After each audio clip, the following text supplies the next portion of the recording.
Welcome back to my face yet again. AmyR here with Prairie Paper and Ink.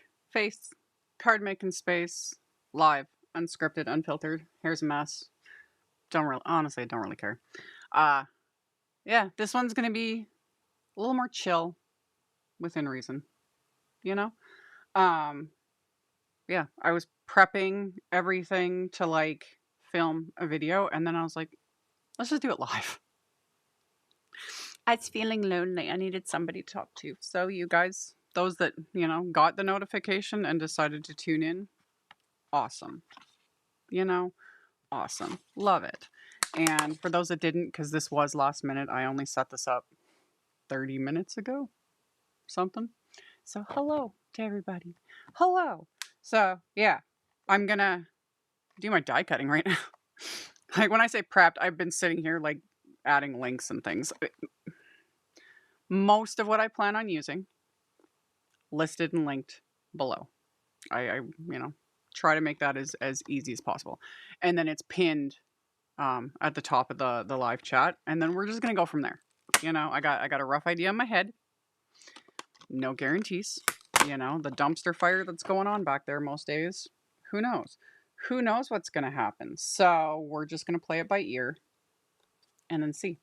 We will see. So, hello to everybody. And those that, didn't get the post notification, but got the notification, that I went live. Wonderful. Wonderful. Love it. Love it so much. Because, yeah, I'm nothing if not massively disorganized. Really. What else is new? I'm trying to fit. I'm sandwiching on. I'll switch my camera down in a second. I had hoped to do all my die cutting ahead of time, but time was running out. Time was running out. That's the joys. Okay, I think I can fit all of the things. So yeah, hello. And hello to those, if you're new, completely new. If you're new to my lives, welcome to the chaos. I think that's the most I'm going to be able to fit on here. Oh no, I could fit these little tiny pieces. Okay, let me switch the camera down. It's always funny when I do my scheduled Sunday lives. It's a different feeling. It's hard to explain as a content creator. And again, it's hard to explain the dumpster fire going on. It's just, and so then when I do bonus ones and all the things, it's just, yeah, my brain is not compute is basically what's going on. But yeah, I used to do this quite often. Just hop on live and it's like, let's chat, let's make things, let's do whatever. So that's kind of what today is going to be. So, there we go. Welcome to the mess. So let me move a few things out of the way here to make a little more sense of what it is I'm gonna do. So I've got I have this. This is what I have. The Fresh Pears die set. This was part of the September Altenew release, or their subscription. Because they've got a bunch of different subscription options, monthly subscription options.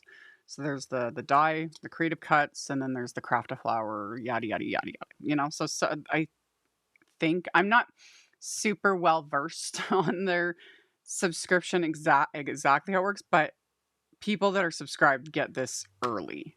So it was part of the September release, but the subscription people got it a month before that, something. Anyway, I've had it sitting here and it's just been tempting me. And then I was like,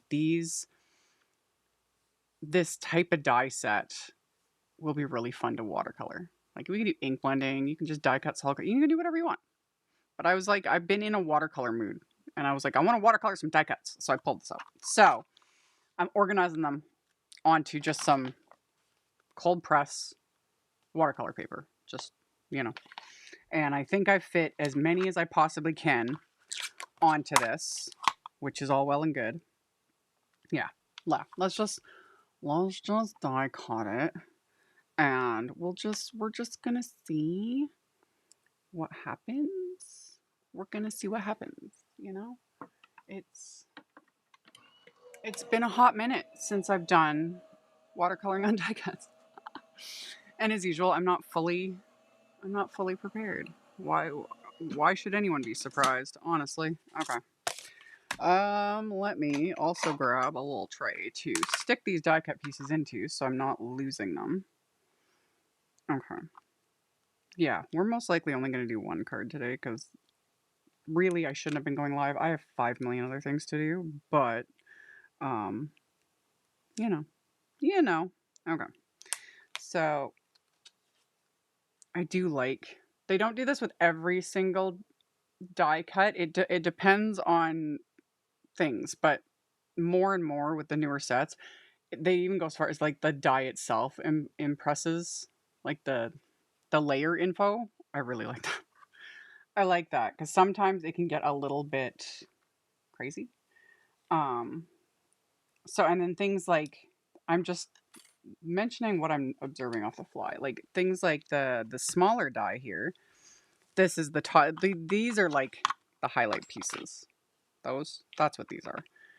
Oh my goodness. Okay. Nah, and nah.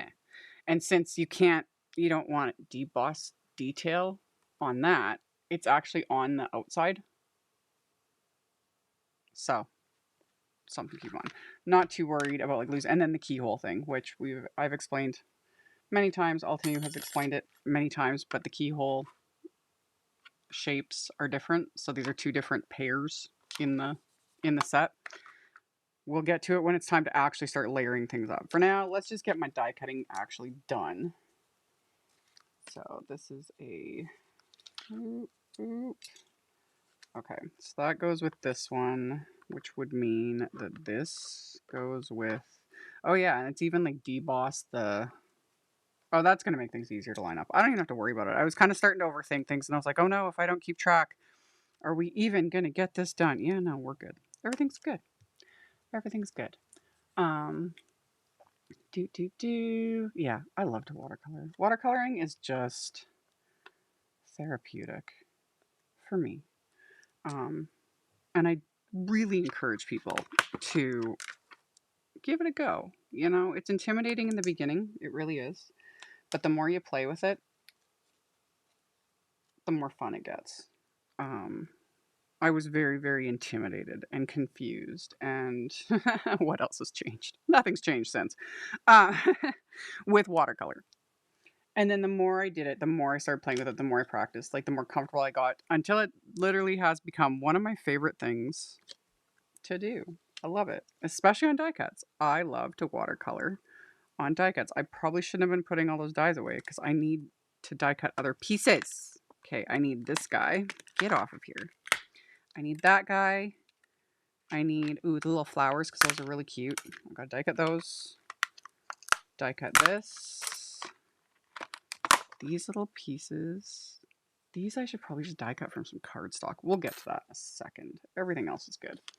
So yeah. But yeah, again, thank y'all for tuning in. This was just very impromptu, very not planned. And that's fine. So I'll do that.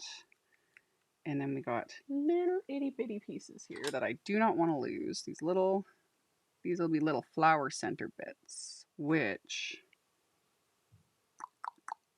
yeah, we can watercolor these pieces. That'll be fine. Let's just set them aside and then we'll deal with them when we get to them. Yeah, practice. Of all, it applies to everything, you know? The more you practice something, the more you do something, the better you get at it. But with watercolor especially, it is something that no matter what I say, no matter how many times I show things, it is something each individual needs to experience for themselves because you start to figure things out. You start to figure out, the feel for the watercolor paper, for the water, for the types of watercolor you're using, etc., etc. It gets better over time, So, okay, let me got all those pieces, and then these are all little, oh yeah, these are parts of little like stems and stuff.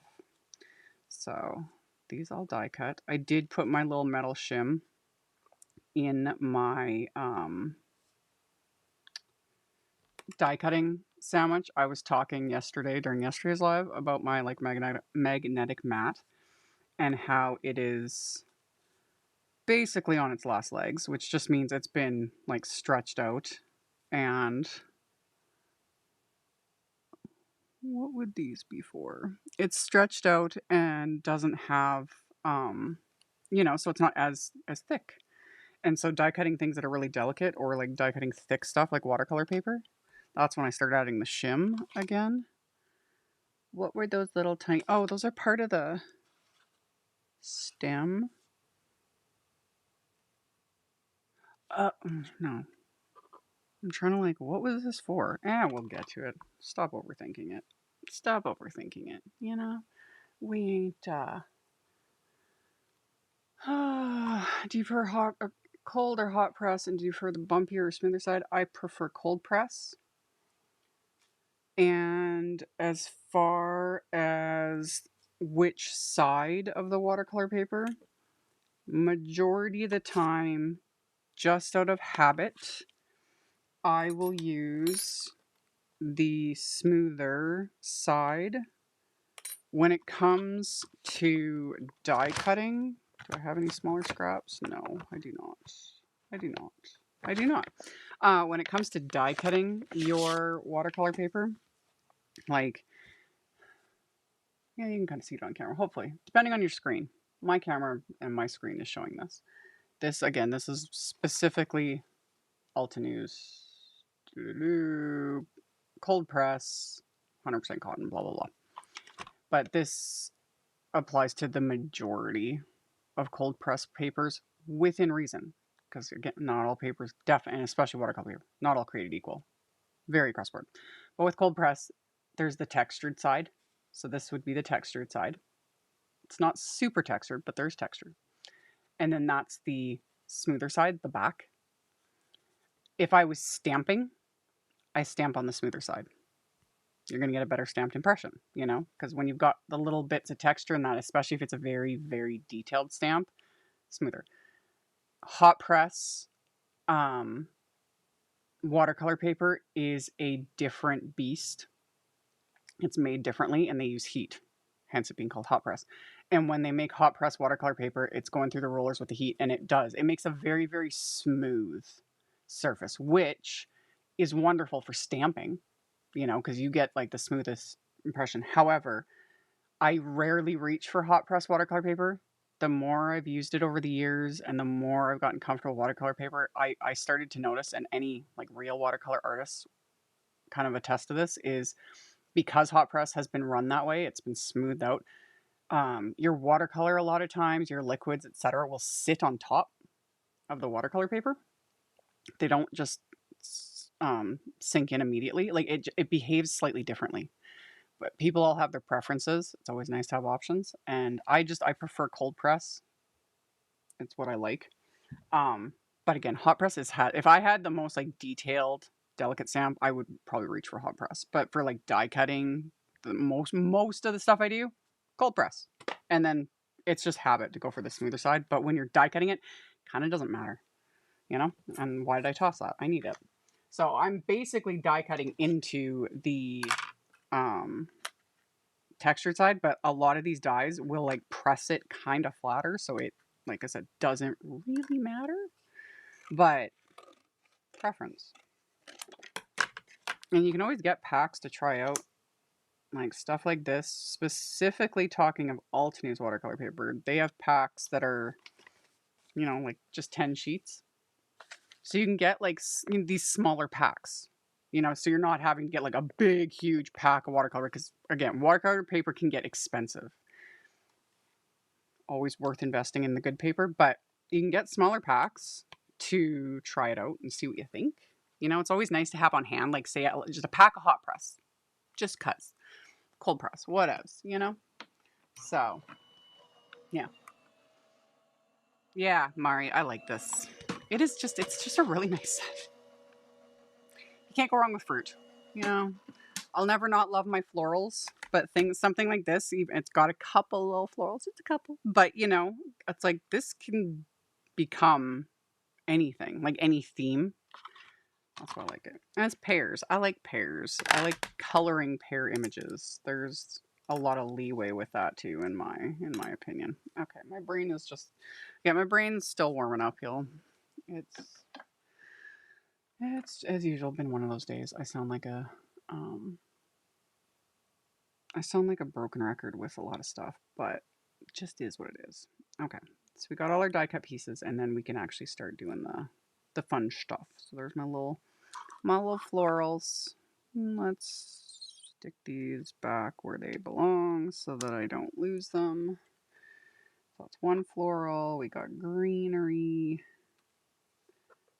These all have their little keyhole doohickeys as well, so that they all line up, you know, and do their little bits of magic, which also love.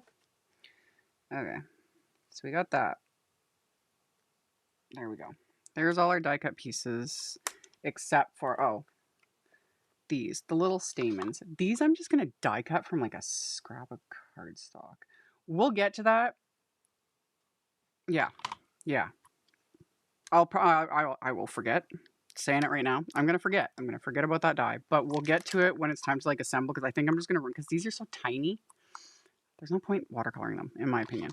I'll just die cut them from like maybe a yellowish cardstock. But I'll know more once these are colored, you know, what color I want to grab. That's why I'm leaving it. Okay. And then I've had these for forever. And again, I talked about this, was it yesterday's live? I don't remember. Anyway, these are meant for the stamp wheel. Oy. They're meant to go in the stamp wheel underneath the grip mat, but I forgot I had them. They were behind a bunch of other stuff. So the black one,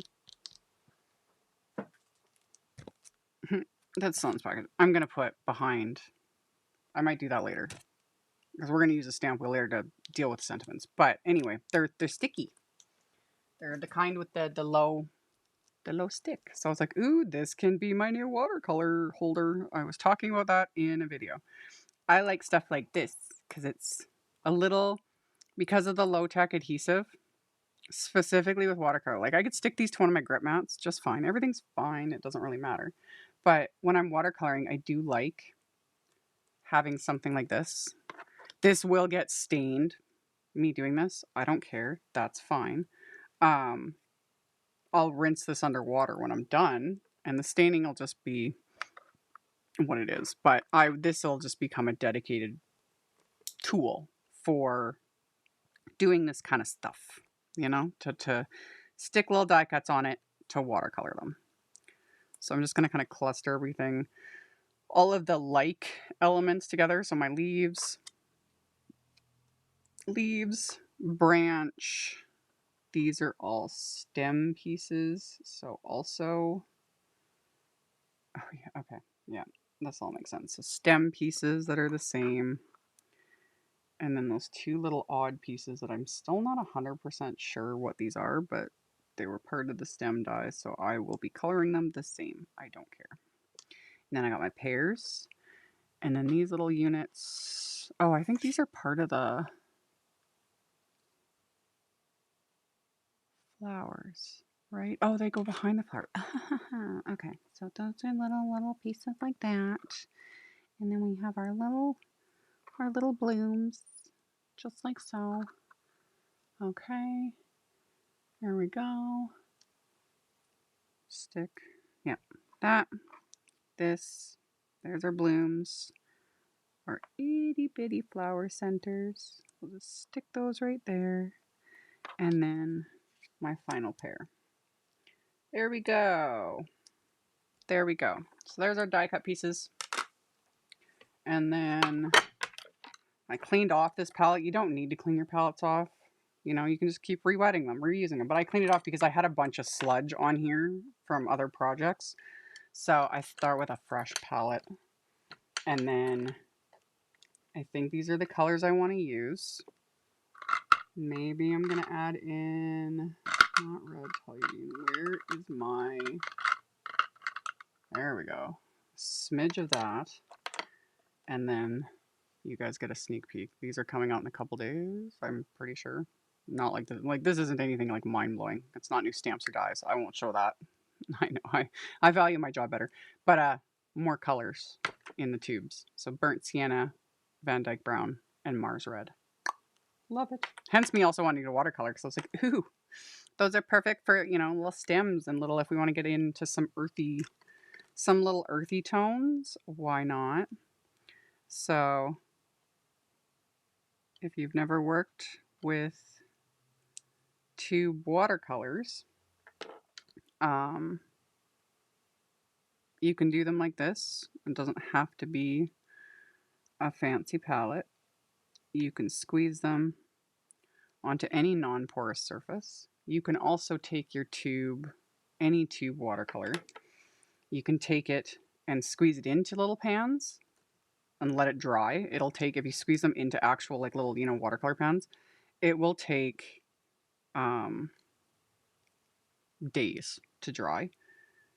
And it's just personal preference. You know, and then whatever I've put on this palette, or if any palette, you know, when it's fully dry in a couple, you know, in a day or whatever, I can still reactivate it with water. Take your wet paintbrush, swirl in, and work with it. It's the beauty of tubes, you know? So, and then of course with tube watercolors, you can also, like I could squeeze out whatever colors and create a custom mix, like right on here, that sort of a thing. But usually I just kind of pick up and do whatever. We'll get to it. I had a little purple today because that's just the mood I'm in. Oop, that was a lot of purple. Try to squeeze some of that back up. There we go. So we got a whole bunch of colors. Just a hint of that quinacridone because I'm going to go very light with that guy. And then let's add these new ones. We got this Mars red. Oh, that's pretty. Very good for fall. Same with burnt sienna. This is just a really good neutral. And then of course the Van Dyke brown. Lovely. There we go. So, whole bunch of colors. And I'll just keep those over there. There's my little station, basically. And I need brushes. Brushes would help. I've got, get that one. I will probably be using those two. Yep. And maybe, where's my tiny brush? Where's my tiny brush, folks? Where did he go? There he is. My little tiny baby zero. And then a jar of water. I keep that off to the side where my elbow should hopefully not hit it. Because, you know. And then a cloth. You could use paper towel, but I just have, you know, a tea towel that I keep off to the side so that I can, let's just put this like that maybe, so that I can wipe my brush off, like in between colors, etc. And then, all right, let's do this. So I usually like to watercolor with two brushes. One I keep with just water to wet areas, and then one to actually use with the color. So let's just start with the leaves, and we'll get it wet with some water, which doesn't look like anything, and that's okay. Here we go. Get it wet. And then I can take some color, swirl it in there, and start dropping in that color. Just like so. And then I can go in with different shades, like the brighter green, and let them mix and do their thing. We can even go in with a smidge of the yellow. Because leaves, you can do whatever you want, you know? And then really kind of even just mix right on the watercolor paper. Like that. Doo, doo, doo. Just like that. And I know I'm going to want, I really like this olive green color, so I'm going to use definitely more than what I put on the palette. Okay, so let me swirl up a bit more of that olive green. Drop a little bit more in there.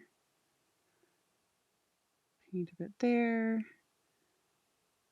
And then we can put more on this one. Like that.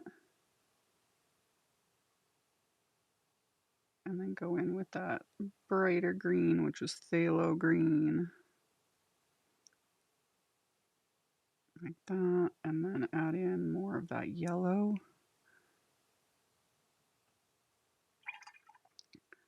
Wipe off my brush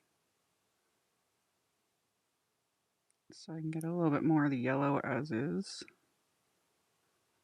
And that's it. Super simple. And well, super simple for me. But really, anyone can do this. And especially, I've talked about this before, when it comes to dipping your toes into watercolor, die cuts. There's a lot less pressure to watercolor on die cuts because we're not worried about stamp lines. You know, we're not worried about parameters. We're not worried about like going outside the lines or, you know, trying to achieve a skin tone if it's a human image or, you know what I mean? Die cuts. Because you just need to get some color onto it, you know? And you don't have to sit and worry about going outside the lines. You don't have to worry about anything, really. Yeah. And greenery. Greenery is a fun one to play with, always. You can't go wrong with greenery in my world. So, kind of liking how those leaves are looking, so let's do the rest of them. So I'm just going to work on kind of a couple at a time because my heater's going. It's not super, super cold in here, but I'm chilly. The older I get, the colder I get. And yeah, so I've got my little space heater going. So that is adding like, you know, the air is flowing right around here. So things are going to dry faster, which sometimes is kind of nice. But when you want to keep things wet to like watercolor them, not the best. For someone who's not watercolored, would you suggest a paintbrush or a water brush? Paintbrush. You have a lot more control with a paintbrush. You know, water brushes. I still love water brushes. You guys see me use my little Tim Holtz detailer water brush all the time. Love that thing. We'll never get rid of it. But you have a lot less control. Water brushes are finicky, and if you've never used a water brush, they're their own little beast. And because they can just be like oozing water for no reason. If you accidentally squeeze it, it'll start blobbing water everywhere. Like, water brushes are a beast. Whereas a paintbrush, you have all the control over how much water you're adding. And yeah, it's another one of those things though, that the more you practice and experiment and do the things, because getting to know your brush, getting to know the level of water, all of it, that's a very personal thing. You could have the exact same watercolor paper. You could have the exact same setup as I've got right now. Same watercolor paper, die cuts, brushes, everything. And your experience is going to be different than mine. Because it just varies. Like your climate might be a lot warmer than mine, a lot more humid than mine. Your you know, depending on how much water you've got, all the different things, it varies. It's not difficult though. Like I'm not saying like, oh, it'll take you years to figure out. No, you just start getting a feel for it. The more you play with it, you just start getting a feel for it. So yeah. And leaves, man, you can do anything with leaves. You know, just drop in the color, let it do its own thing. Um, so yeah, and brushes vary. You don't need to get super expensive ones. Um, however, really cheap brushes. Oh, I guess I got the stems with you guys. Duh. Um, I will never not love my cheap water. Like I've got, you know, cheap little, like I have a cheap little Nouveau set of brushes and a cheap little like Ranger set. I've got a bunch of cheap brushes. There's nothing wrong with it. You know, you don't need to go out and invest big monies or anything like that. Um, but the more you play with it, you'll start to notice a difference. Like the higher the quality the brush, the more they hold, the better they paint, all those sorts of things. Cheaper brushes generally do not hold very much. They don't hold a lot of liquid. They just don't hold much, which can get really annoying sometimes. But again, we're usually dealing with little areas, small little die cuts, all that sort of stuff. You know, it just is. Like this set from Altenew, I don't remember what the retail price is, but super it's not super expensive for the set of it's like a set of 4 or 5 brushes, something like that. Um, it's reasonable. In fact, the set of Altenew brushes is still cheaper than a couple of like just one of some of my higher end, very expensive watercolor brushes. Because I do have some very good ones, but I don't reach for them that often. More so because I do this, you know, I do this as a job, and some of my high end brushes are not easy to get your hands on. And I don't want to be the type to promote, like, you can only do this, you know, you can only do this if you have the best supplies ever. No, you can have some cheap brushes, it works.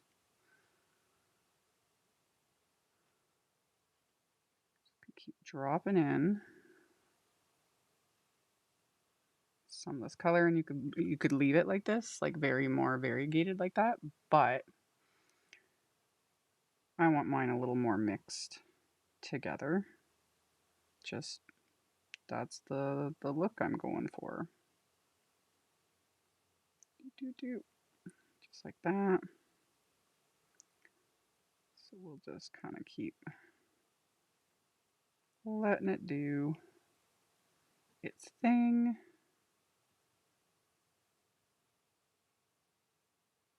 Doodly doodly diddly. And then whatever's kind of left on my brush, even I can kind of slap that on. I'm actually gonna mix these two. This phthalo green, come here, and the olive green. There we go. There we go. That's getting me closer to almost like an emerald green, which cannot go wrong with that.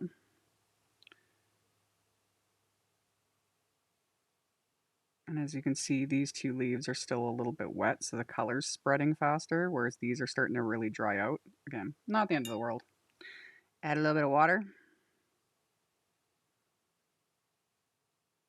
And then I can also pull it into these ones because I just really like this color. I like it.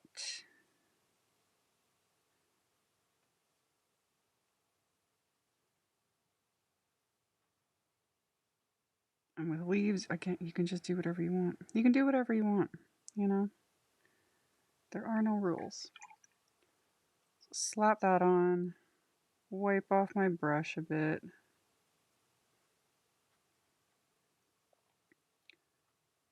Take a bit of the other color. Just soften that. And then I'm going to move on in a second. And soften that a little bit as well. Yeah, that's good. That's good. That'll do, donkey. And then I want to do the bits of brown because we've got the branches. Actually, I'm going to mix those two together because there we go. So slap that on there. That's another thing you can do. You know, you don't have to, mix 4 colors all together, blah, blah, blah. You can just take one color and just do it, and then go on about your day. It's up to you how simple or how complicated you want to make it. And there is literally nothing wrong with just taking some watercolor or some ink, because it doesn't have to be watercolors, and painting it on. Get in there. Fill in all those little bits. And pull in a bit more of that. And mix those together. There we go. There we go. Yes, wanted that darker. Yep.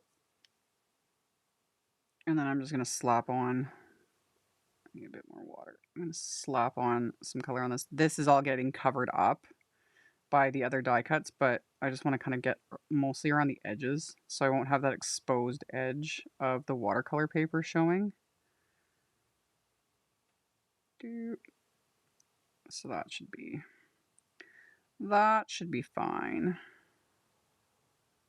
Same with that. These ones will be fine. I'm not too worried about it. Get in there. Get those pieces. And I just get those little edgy bits. Like so.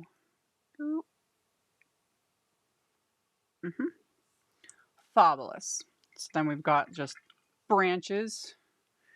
And then for our pears, I'm going to be mixing, just mixing color. We're just gonna have fun with it, So I'll take my brush and add some water like that. And then we can do, I have a lighter green. Lemon yellow. Neon yellow. No, okay. Well, I can make a lighter green. I can take some of this yellow and some of this green. Get in there. And making a very, very bright green. Just like that. And then I can kind of start pulling that out, wipe off my brush, and then to be a little bit crazy, I'm going to add a tiny bit of purple. Not a lot, but just a little bit of purple.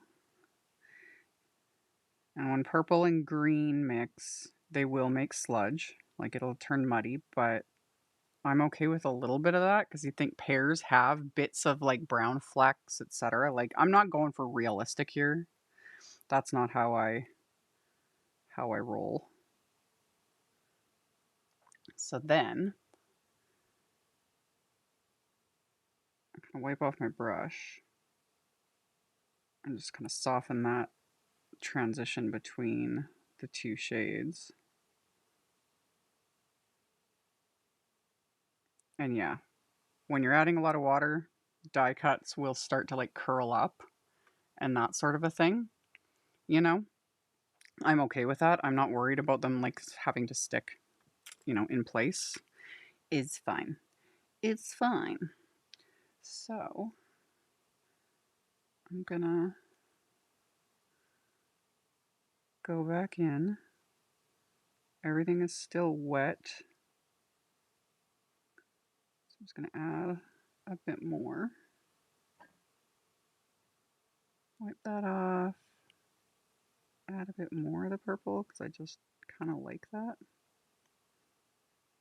Even smidge a little bit there, maybe a little bit right there.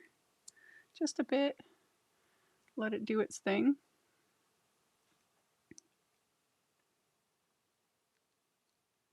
And then I can drop in a bit of that. I can even drop in a bit of the yellow.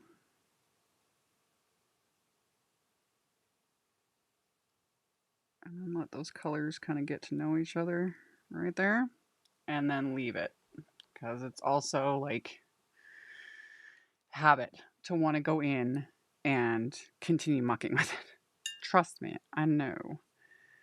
And then this layer is going to be going like right here. So I'm just going to get it wet. I still have all of that color on here, so I can just drop that in like that. And then pull that out with my bigger brush, like so. And then I can go in with some more of just this yellow and kind of add a bit of that in there. And then for that highlight, we'll just kind of, whatever's left on this brush, get a little bit more. And a tinge of that green.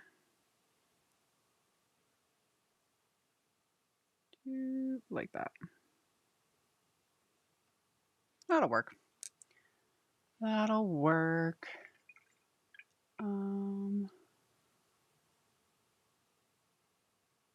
That's why we need to give it a go with a stamp heat embossed image. It's really fun, but I need more practice. Oh yeah, you just practice. Practice. Like it's practice, and then also while practicing, learning that or accepting, learning to accept that no matter what, you will never have full control. Watercolor, because water has a mind of its own, you know, and it is especially for those of us, and I speak from experience, that are, you know, control freaks and don't like not having control. It's hard. It's very, very hard to let go of that control. But watercolor is a very, very good medium to play with and to practice that and learn that. You know, you can control only so much. And then the water's going to want to do what it wants to do. And all those different factors are going to want to play a part in it. And that's okay. It's okay. You know, and sometimes that ends up being the most fun and the best results is the stuff that it's like it went completely sideways and unexpected, but you were like, look at that masterpiece, you know, wasn't what I intended, but it did it anyway. So and for those just tuning in, everything is listed and linked. It's all listed and linked, not only below the video, but it's also pinned. I pinned it at the top of the chat so that hopefully everything makes sense. And if for some reason I decide to change anything or like pull something out, then we'll address it. So yeah, add a bit more of the green. And yeah, see, this is right here. I think I can like, I'm like you control. Yeah, it's hard. It's hard sometimes. And I am a certified control freak in all aspects. So it's difficult. It is difficult, you know. But then, and yet, watercoloring has become one of my most favorite things to do. And you have the least amount of control with watercolors. So go figure. Go figure.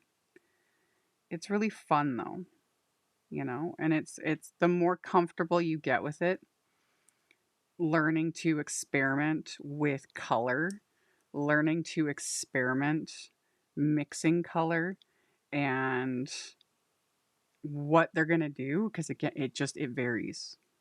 It's very interesting how different colors do different things, different mediums do different things, and then you start mixing stuff together and it's like, hmm, who'd have thunk? So it is fun. It is fun. And now that we have like 5 million options with wafer dyes and watercolor paper and watercolors in every form imaginable. Like when I first started watercoloring, we didn't have near the amount of like die cuts and stuff like we have now.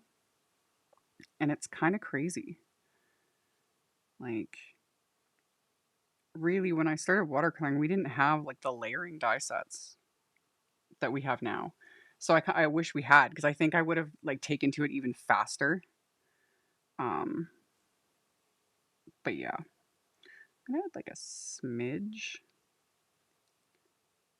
of brown to this, just a bit, because again, you know, pears do have that.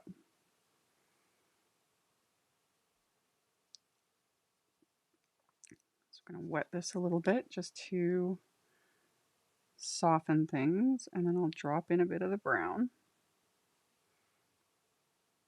just a bit. That's a little more than a bit, but I can go back in. I wiped off my brush.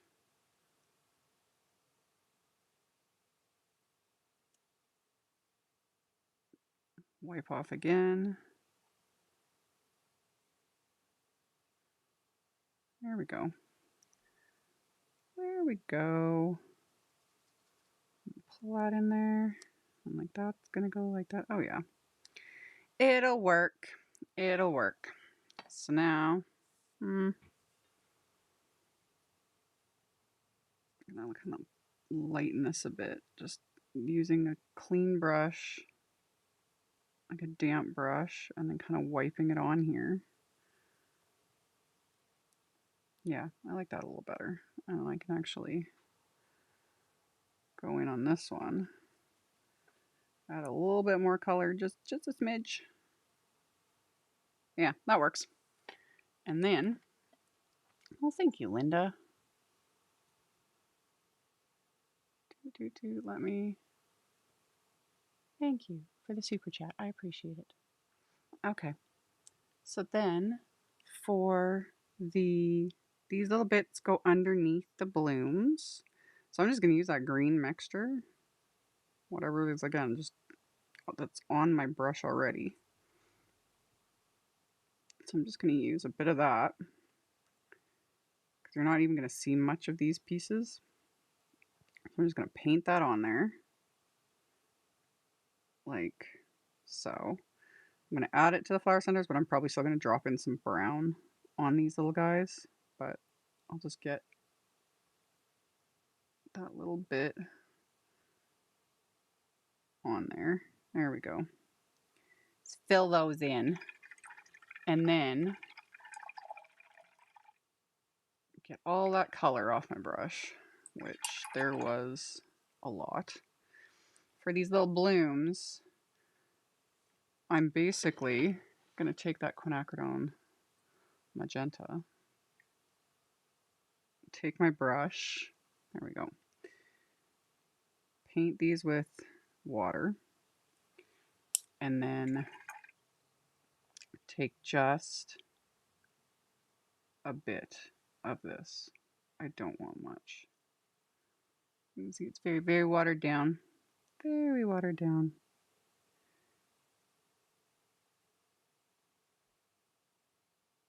And then just paint a little bit of this on there. And then kind of soak up, because I've got actually a lot of water on this. Doop, doop, doop. There we go. In fact, I can even soften that with a smidge of brown.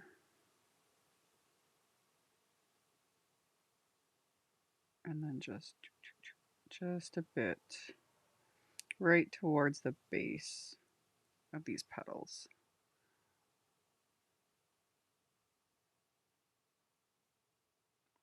Yep, that'll work. I want them to be just light and airy. They're just little, they're just going to be little accents on the finished piece anyway.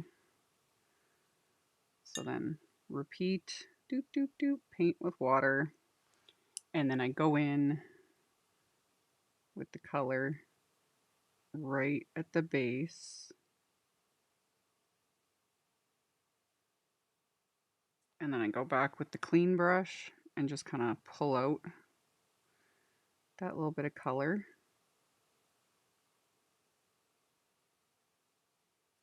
Wipe off brush, repeat, and there we go.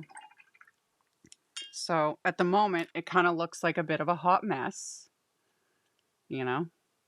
However, we got to let these dry, and then we're going to glue all the pieces together, you know? So you got, yeah, those that are watching live, either we're going to end up with a finished card or we're going to have just a whole hot mess, and who knows what Amy's doing, you know? We'll figure it out. So, yeah, they're going to take a little bit. Won't take super long because, like I said, I got my little heater going in here. The air is moving. These don't take long. These type of mats, and I've talked about it, do not use your heat tool. You know, like your embossing gun or the Ranger heat tool. If you were in a hurry, you could use a heat tool, but keep it very like far back. You know, don't be holding it like as if you were heat embossing, because these type of sticky mats are not heat safe. They will start to warp and they'll melt. You know, like toxic fume hazard. Don't do that. But when I am in a hurry at times, I'll take my heat tool. I just hold it fairly far back and I'm just like blasting, you know? So it's just to get that airflow to speed up the drying, you know?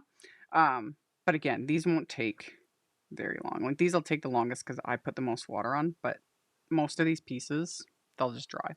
So we can work on, I'm planning on doing a really dark background. We're going to see. Again, I have a rough idea in my head. I'm not 100% certain what I'm going to do. This could just end up being a big old hot mess, y'all. Okay, let me move my jar of water out of the way so that I don't end up knocking it over, because I've been there, done that. There we go. Okay. Pears becoming avocados. Yeah, you could. You could.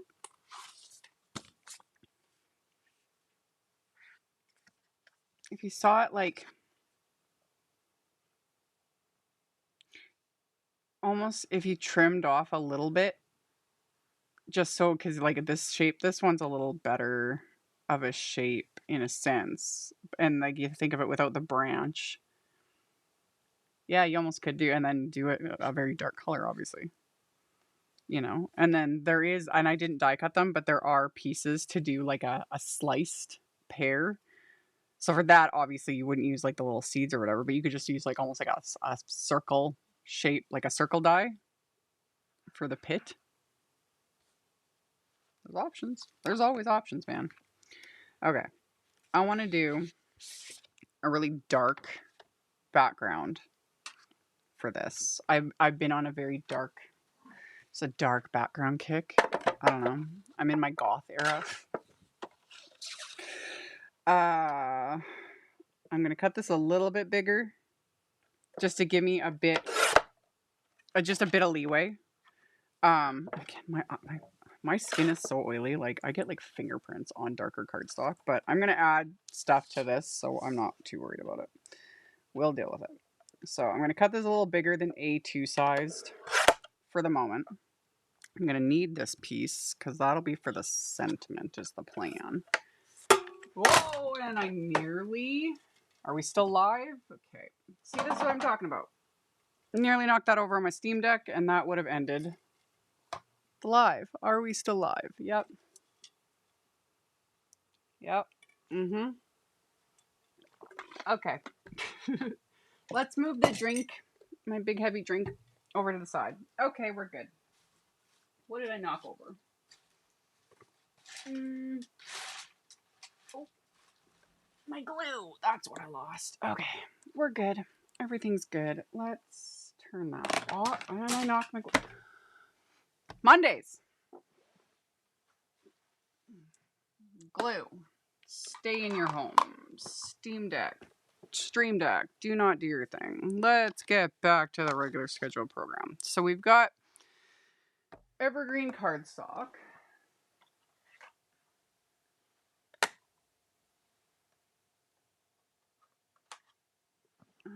Probably some, maybe a bit of black. Maybe a bit of black. And then we need a couple of blending brushes. We'll start with that. It is October. Yeah, it is. It's October, my goth season. It's October, everything's chaotic, yada, yada, yada. But yeah. Evergreen cardstock. Evergreen ink. I want to, like I said, I want this to be pretty dark. That's the plan. So, this ink pad is juicy. I like that. And then, like I said, my hands are, there we go, a little bit of Post-it tape to keep me from getting fingerprints all over everything. Let's just add some ink blending on this. And it's going to be very, like I said, tone on tone. And since I'm using the same color of cardstock and ink, you always got to keep in mind that the ink is going to like show up at first because it's darker, you know, ink is wet. But when you're doing like basically tone on tone, or if you're literally using the same, happen to be using the same brand of cardstock, same brand of ink, it will show up to a degree, but like when the ink fully dries, it will be a lot lighter. So if you want more depth, more intensity, you got to go darker. So that's what I'm going to do, but that's what I'm going to do with black ink. I just want to add the green first, just to get that layer down. Just like literally just picking it up off the glass mat. And then as the, you know, as the ink is applied and there's like hardly any ink left on the bristles, that's when I'm dragging it further down the cardstock. There we go. Oh, no problem at all. That is literally why I discuss the whole not taking online negativity to heart, because it is rampant. People are crazy. Human beings are nuts, man. They really are. We're all insane. But yeah, no, your experience is exactly why I discuss that kind of stuff. And for those that are wondering, it was all yesterday's live stream. I went on another little diatribe about trolls and negative comments and all the things, you know, same old, same old. And yeah, for newer makers, in the sense, not newer makers wanting to post to the online space, you know, whether just for fun, just again dipping your toes into it, posting on social media, or deciding to do videos or whatever it is. go for it. If it's something that you are curious about, thankfully it's all free. You know, it's free to post videos, it's free to post content. And if people are interested, you never know where it's going to go. And sometimes it's just for the fun of it. And there's nothing wrong with it. And then my philosophy is that there's room for everyone, you know, and there's space for everyone, especially in card making. I think there's space for everybody. And just because you choose to post online, you in no way deserve the negativity. You know, that mentality, I will stamp that out until my last dying breath. That is something that I do not agree with and will never agree with. And anyone who says that, you will receive a very swift and very ugly response from me. Because that one really makes me mad. Like, well, you put yourself out there.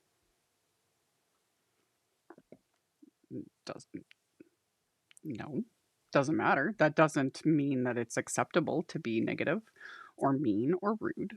You know, I don't like that. I don't like that mentality. That mentality is wrong. It's wrong, y'all. And yeah, there's a lot of people out there, and not just in card making, but think of how many, how do I phrase this? Think about how much that we, the people, have missed out on seeing because some maker, creator, whatever it was, in any form, whether they make music, cards, paint, sculpt, you know, all the things. Like there's art comes in a million forms. But think of what we are not seeing because someone chose to put themselves out there and share their work. And trolls and nasty people were so negative and ran them off the platform. And they decided to never come back. And it's happened over and over and over again. And it's not right. And it makes me sad because it's like, I wonder how much we've missed out on, you know, how much advancement we've missed out on, how much art, how much community, because some humans just choose to be miserable, snotty, rotten little human beings. And it has nothing to do with the maker, you know? So it is a cause I will always be passionate about because I've watched it in card making. I've watched it happen. I have watched makers be driven off platforms because the negativity was so bad that they couldn't, you know, they couldn't handle it. And I don't say couldn't handle as in like they didn't have thick enough skin. I mean, it weighs on a person and no one should have to do that. You know, it makes me very, very angry. And I don't agree with it. And I will call it out every time. And I also do not like the sentiment, and I get it a lot. Just ignore it. Just ignore the trolls. No. One, that's also very rude to tell people how they should feel, how they should act, how they should be. You know, I definitely fully agree with like depriving the trolls of oxygen, delete, block, all of it. But it's unless you are also someone who has experienced it, those very passive aggressive responses, and again, I get it a lot. Just ignore it. Just breathe. Just breathe. Just ignore it. Don't, you know, just ignore them. Nope. Nope. Again, unless you've experienced it, you don't understand. It's not that simple. It's not that simple. And I would rather rally against it and fight against it and continue to educate people and remind people that yes, we are all human beings. We are all in this together. And it's card making. And people should not get so worked up over it. Like, you know?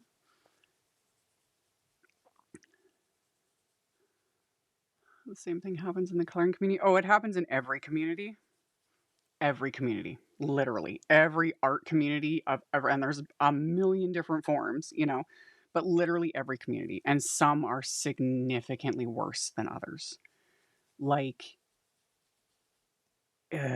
card making is one of the best, honestly, from just my own lived experience and my own observations. Card making is one of the best communities. and the trolls are fairly few-ish. They're still there. They still exist, you know. But yeah, like, and negativity can fester, you know. It can fester, and it can get like-minded people start banding together, and then they start creating their own, you know, forums and corners of the internet to be just awful and miserable and all those things. It fully exists. It does. But I will rally against it always. It makes me angry because it's so unnecessary. Like, again, if you don't like something, then just move on. Find something else. And yes, it's me, JD. She was one of them. She was doing so good. And the negativity, it got to be a lot. Especially, you know, like for a lot of people too. When they post content online, like it's not their main job. For some, like me, it is. But for some it's not. And like imagine, you know, you're working a full-time job, you know, doing your thing, and then like your hobby in whatever form it is, and you start posting it online. You know, you start sharing videos or just posting your images or whatever it is, and you just start posting it online. And imagine like you do all of that, and then you get home at the end of a day of work and you just want to share and be excited, and you open up your social media and it's just negative and name calling and rudeness and all of that. That wears on a person after a while. You can only ignore so much, and it makes me angry, you know, because it's not necessary. Like, we don't need it. Okay. I'm going in with black, which, you know, freaks people out sometimes, but we're dealing with like dark cardstock. So this is just going to add to it. With black, regardless of the color you're working on, you just start with like a lighter hand. You know, just okay, dip your toes into it, just test it out. So I've got some black on my brush, and I'm just going to start very light right at the very top. I'm not going to be putting a whole lot on here, but just a bit, you know, and also dragging it down. Like as I apply it first right here, and then as there's less ink on the bristles, I just start like, woo, to fade it, you know, so you're not having like a strip of black. I want to create that depth like that. Um,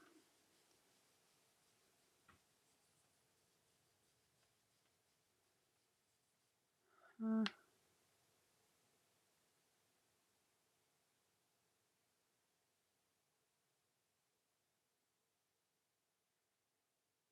I don't know what that was about. Okay. Um, anyway, like, yeah, the negativity can be ridiculous. And I guess in some ways, like, oh, yeah, I still stand by, like, I think the card making community, the majority of it is pretty awesome. There are pockets of it, though, that are pretty horrific. Like, just, there's just, like, again, it's just the group, they find ways. And over the years, like, I talked about it yesterday, I've stamped out a lot of it. I have a lot of usernames blocked, a lot of, you know, screenshots, things, everything else. Like, I weed it out constantly. Um, they still exist. Like I said yesterday, I still see some of the very well-known players that like to just be negative little. I don't even. Yeah, they just like to be negative.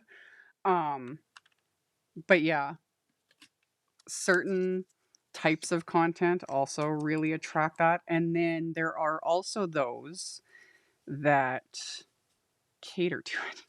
The content creator themselves are not negative. Like, I would not classify them as a negative person or a bad person or anything like that. But there are those types of makers or content creators that cater to that group, because that is the ugly side of the internet, not just card making, the internet. The ugly side of the internet is like negativity and disruption and chaos breeds views and engagement, you know? And there is a price to pay for that kind of stuff. Like, you might be getting those views, baby, those maybe some of those sweet, sweet advertising dollars. But if you're getting it by catering to the negativity and pushing that kind of stuff, like, it gets ugly. It gets really, really ugly. And I'm not saying that's what anyone has done that has been driven off or anything like that. It's just there's certain types of content I refuse to make, even though I know I would get way more views, way more engagement. But I refuse to engage in that type of content just because I know what it's going to attract. And I don't need the drama, man. I don't need the drama. So there's my blend. It is going to dry back a bit. And that was just, evergreen cardstock, evergreen ink, and then the black. I wanted that depth. And then I could not resist pulling out. Okay, I need a bigger bowl. We're gonna use my BETTERPRESS because I can't not. I love it. I love it. I did a whole video basically dedicated to this press plate because it's beautiful. Okay, it's beautiful and I love it, and we're gonna use it because I want that wood grain on here. So I am gonna use the wood grain press plate.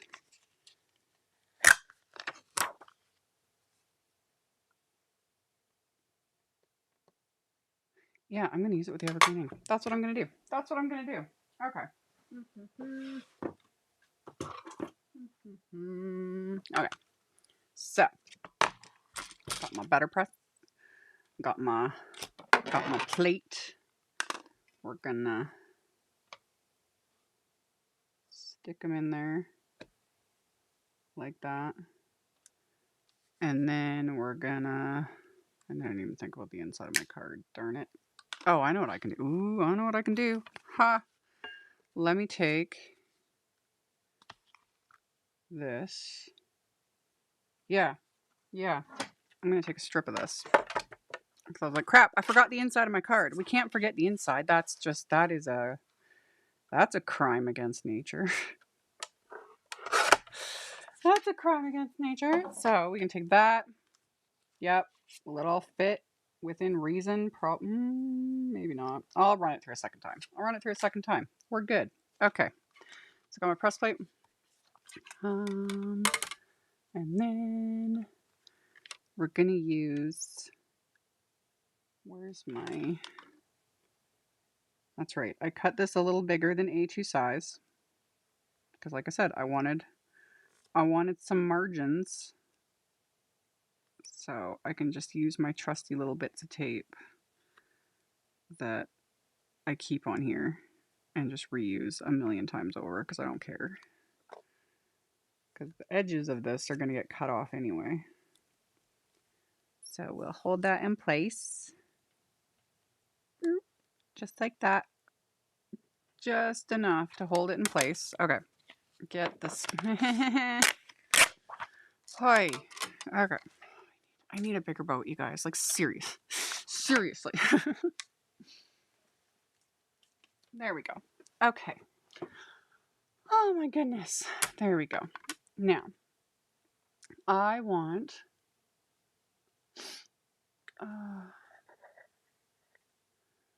for me, it wasn't my cards. It was my voice. Oh yeah, no. A lot of the negativity generally doesn't relate to what a person is making. A lot of the trolling and it's dumb. It's dumb. They are stupid and petty and so passive aggressive. A lot of it is, yeah, people just losing their mind over the sound of someone's voice, the look of their hands, their looks, all of it. I get so many comments on my appearance. It's just kind of nuts. And I personally don't really care.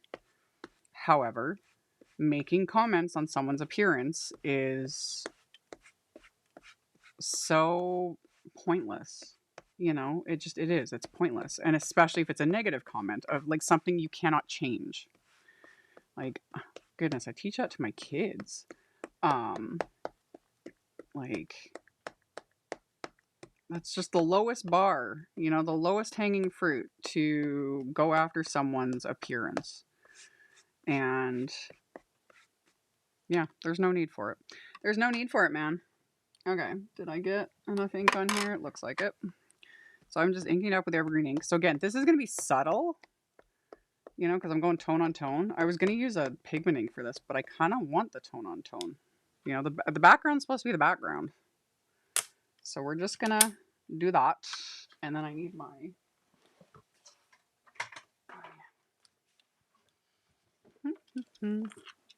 Need that.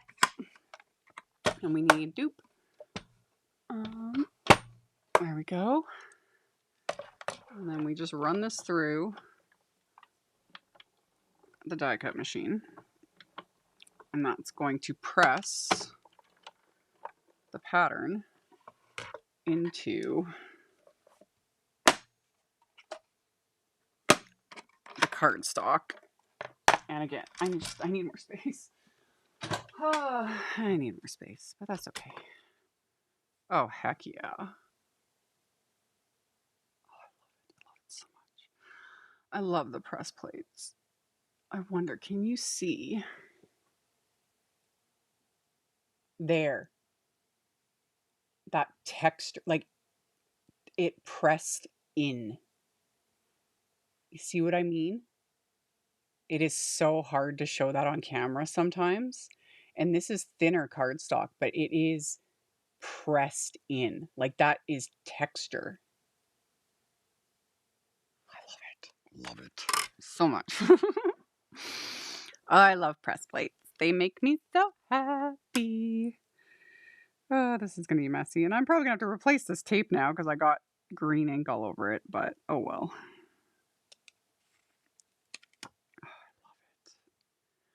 Love it so much. Just again, this will dry back a bit. Like it won't be quite this intense when it's all fully dry, but I don't care. I don't care. You know, it's I said when I did that other video, just that was like a week ago, whenever it was, with like I made like 10 cards or something like that using this press plate. This press plate, just the wood grain, is a good one. You know, it's nice to have a good wood grain. Because I know like the bigger press plates, I know this one I think is a little pricier because it's so big, but it's the type of pattern that would work with everything, you know? Okay, I just need to do this a second. I need this little piece so we can have something on the inside of the card. But yeah, this is the type of pattern and design that can use all year round, all different styles, because it's just wood grain.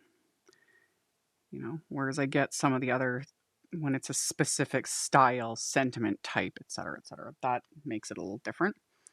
Okay, so I did this across the middle, so I just need to add ink, like just along the center here, so that we can have this little strip of paper, so I can trim it down and stick it on the inside of my card, like so. Okay, good enough. Yep. Bring back the die cut machine. Okay. There we go. And then, I know, right? Like when I used it in my, I'm going to have tape everywhere. My previous video, I did it on craft cardstock. Like I did like wood grain. But, oh, you can do so many things.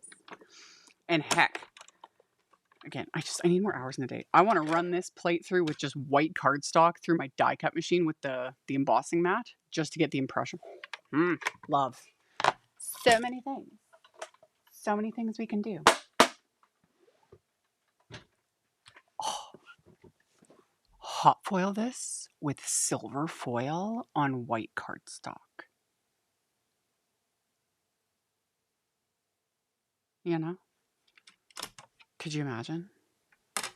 Could you imagine? I need more hours in the day. Literally, need more hours in the day. Like just, oh, it's so beautiful. I love it so much. I love it. I love it. I love wood grain. Can't go wrong with wood grain, man. Oh, yep. Anyway, okay. Well, I'm going to remove all this tape because I have now effectively destroyed it, which It's fine. Considering it's been on here for literal months.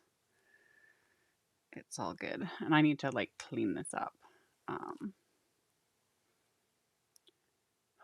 don't have any of the thin sticky grid. No, you can just use tape runner. I've shown that in a bunch of videos. I would not stick extra stuff. The little bit of tape, or we use a little bit of tape runner sometimes, but I don't recommend adding extra to this kind of stuff. So yeah, this works just fine. This is going to be a little messy cleaning this up, but it is just dye ink. And I just clean this up with baby wipes. And I'm going to do this right now because I literally have nowhere else to put this. And if I don't clean this up right now, I'm going to get my elbow in it. And I really don't want green ink all over my hoodie. So we can just wipe it up. It's all good. See? Cleans up like a dream. Super simple. Same with the plate. I can just wipe up the bulk like so. Whee! Get kind of the most of it there. Here we go. We're going to scroll on the leaders. We're constantly commenting on employees' appearances. Oh, it drives me. Oh, y'all.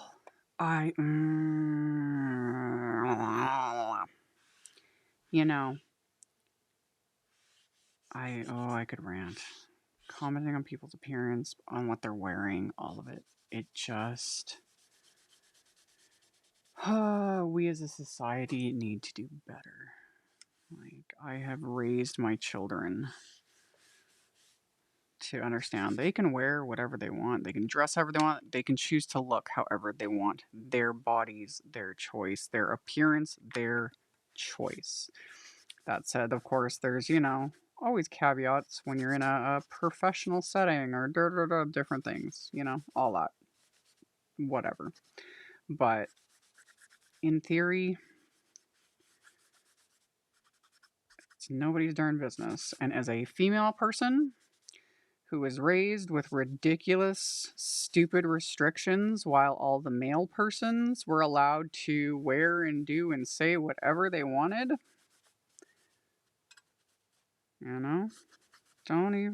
do not even get me started. Like, I could rant. Anyway, that is now cleaned up. Love it. And then I can put this guy away. Like so. So, we've got our background. We have our extra piece for the inside. I'm going to put this guy also back. Clean up. Like this. My little bits of OCD. I like to keep everything in its packaging. Putting it back in its home. Just like so. There we go. Boop. Okay. So, we have this and this. This I need to trim down a little bit because remember I kept it bigger. So I'm going to trim this down to about, to A2 size, not about. I'm going to trim it down to A2 size. So I'm going to give myself a little bit of leeway here. And then I can cut off all of these little bits. So it'll be 4 1/4 by 5 1/2. Yep. Give it that little smidge. There we go. There we go. Okay, there's my background. Looking all fabulous. Love it. My die cuts are dry. So now we can assemble. And like I said, all this little bits of watercolor, after the live is over, I'm just going to take this mat to the sink and just rinse it with water. I'm not going to scrub it. You don't want to scrub it because that adhesive, it's just a low-tack adhesive that is on this. You don't want to scrub it because you'll like scrape up that bits of adhesive, and I won't use like soap. So I'm just going to rinse, and the rinsing will just take off as much of the, excess color as possible. And then it is what it is. Like, this thing, like I said, is going to get very, very stained and icky over time. I'm fine with that. This is going to be a dedicated little mat for stuff like this. So I've got all my little die cut pieces, and then we can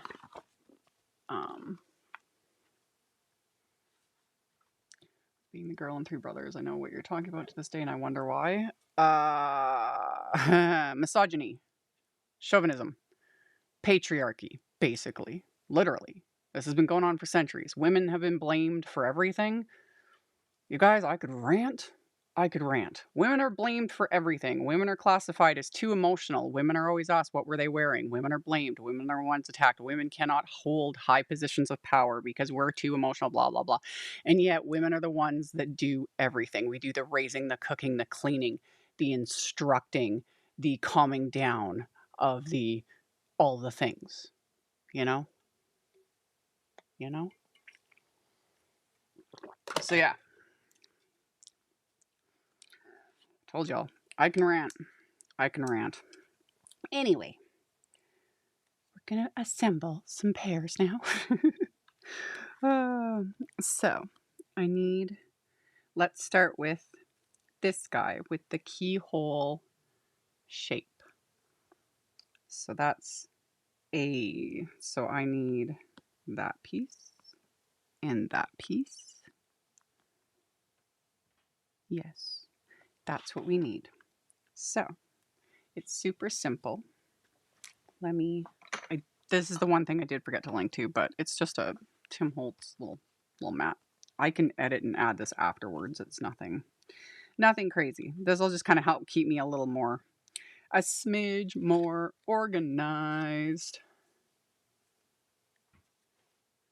There we go. I love you guys, Again, y'all are my people. And that's all part of it, just over the years, weeding out the ones that can't handle it. And not necessarily can't handle it. Some people don't want to hear it, and that's okay. That's okay, within reason. But yeah, you guys are my people. So we have our first. This is layer 1, and some of the pieces like a lot of layering dice. So some of them look. It's just like, what on earth is this? And then as it comes together, it's like, oh, okay. So here we go. Doop. So this is the layer 1. It helps if you unclog your glue. It helps if you put the lid on your glue. I talk about this every time. Do I put the lid on my glue? No. That's why I keep pins on my work surface to unclog. So, step 1, unclog your glue. And then we just put a little bit of glue right there. That's all you need, just a smidge. And then you line up the keyholes like that. There we go. And then with these ones, the second layer is this. Oh yeah, this is just going to come together. This is going to be simple. There we go. Yeah, you guys are my people. And I will say, just as a disclaimer, just for any rando that might have wandered in here, or because it has been said like to my face, like, I am very much feminist, but that does not mean that I hate men, Heck, I'm married to one. And he is also a feminist. Shocker, and very well aware of the societal issues. But yeah, we need to bring down the patriarchy in all forms and strive for equality. That's all I'm going to say for now. So we're getting our layers. And then we gotta, with this, it's hard to see with my lighting, but see, it's how it's debossed, So it's just there, So it makes it simple to just do. I can just put a little bit of glue in there like that. And then we can just press that guy into place like so. And we got our little layer. And there's our little pear. And then I'm missing, where is it? Nope. Where'd he go? I'm missing a piece of his stem.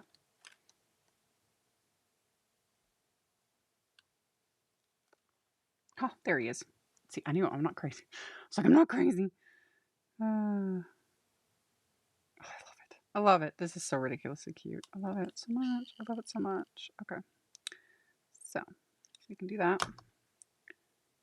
And then this just layers right on top like that. And then we've got this awesome little watercolored pear, you know? Hope there's nothing wrong with your ring. I quit wearing them. They need to be resized. And we just haven't done it. And honestly, and I'm not, your comment right now doesn't bother me, but it is another thing doing this as a job and my hands being like front and center all the time.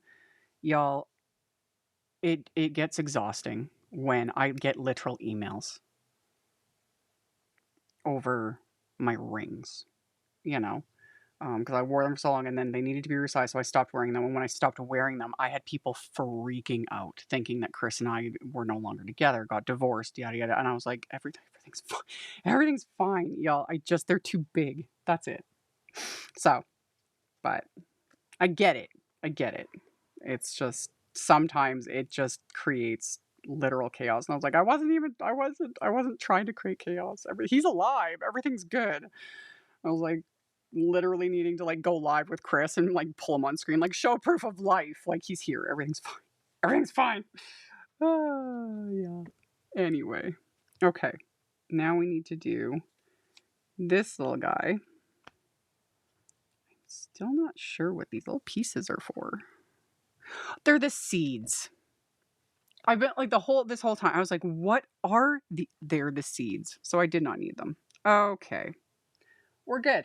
Then it took me a while. I was like, I don't understand. They're the seeds. Everything's good. Oh, this isn't the right.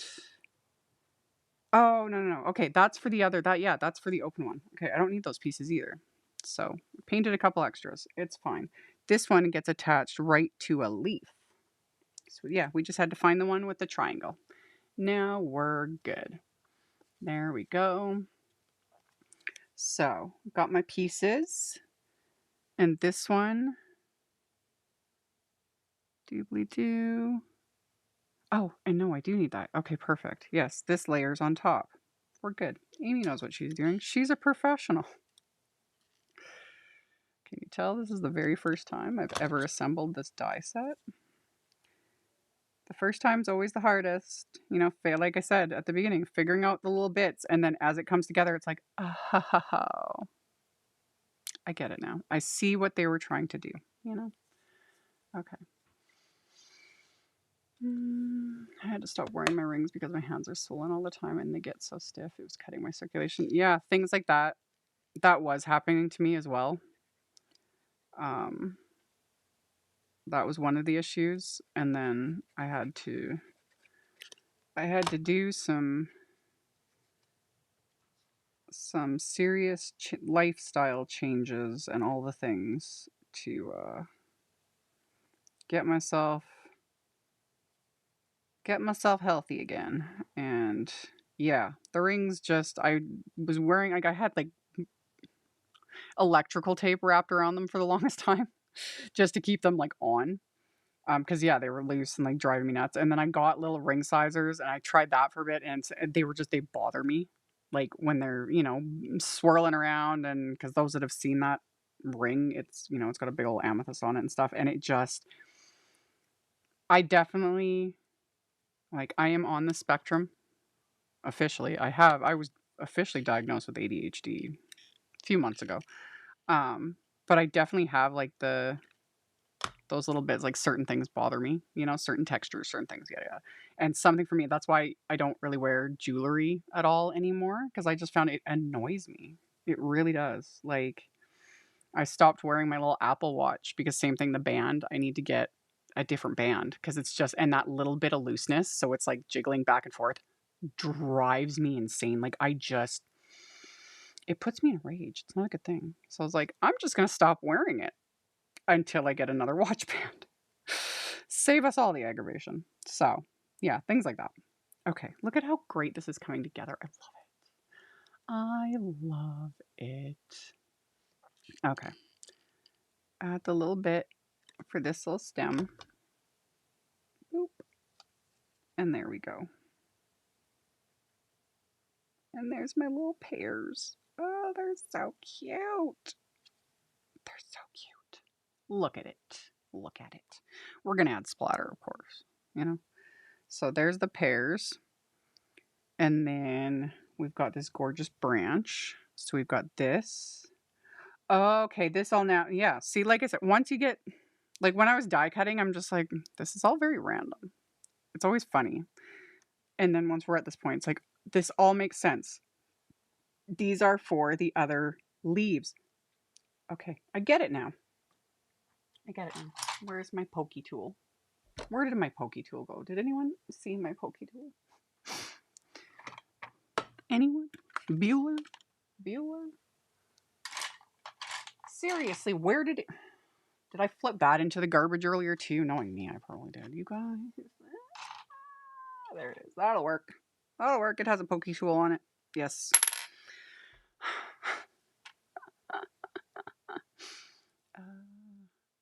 First marking. Same. I don't like clear embossing ink on my skin. That sticky feeling. That is another one. That's why way back, those of you that have been making since the, you know, the dark times in card making, the Tombow Mono Multi Glue in the green and white bottle. That used to be the only like liquid glue we had for the most part. And that stuff, I hated getting it on my skin because that one dries tacky. And that sticky, tacky feeling, nope. I don't mind getting glue on me. I don't mind getting ink on me, paint, all of it. Like, I don't care. It's like, scrub it off, whatever. Stains, don't care. But if it's sticky, I get twitchy, you know, and it's like, gotta get off my skin now. So yeah, that clear embossing ink, because it has that little bit of stickiness, 100%.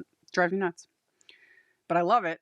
I'll keep working with, you know, Versamark and clear embossing ink forever because it's fabulous stuff. In fact, I'm going to use it today, but don't want it on my skin. Must wipe off. Okay. I'll bring this leaf forward after the brown. Okay. I'm getting it. I'm getting it. So we just add our little bits and then you line up the little keyholes. That's all you do. It's just so brilliant. I love it so much. Microfiber doesn't bother me. I know it does some. I can handle it. I can handle it. It is a weird, and I know it bothers a lot of people, that feeling, because again, the amount of us that are on the spectrum, man, vast majority of humanity, really. But I know microfiber really bothers some people. It doesn't phase me. I think I'm able to like tune it out. It's not my favorite feeling. Like I could not imagine wearing clothing with it. I don't. No. Illegal. Go straight to jail. I couldn't wear clothing with it, like that feeling. Oh God, no. But I can handle it because I use them for cleaning and my crafting and all the things, you know? Anyway, okay, so we do this. Yes, we add all of our bits. Okay, I'm getting what they're laying down here. This makes sense to me. So then we just line up that keyhole with this keyhole. Love it. Love it. Yeah, the feeling of microfiber cloths is it's just one of those things, but they're handy, you know? They're so handy. Okay, so we got that one, and then this one goes here. Love it so much. Love it. So add little bits of glue. You don't need much. So we'll add that, like that. And then this will be going on. So good. So technically, I guess I was supposed to like adhere these first, but that's okay. So do I adhere this and then the pears?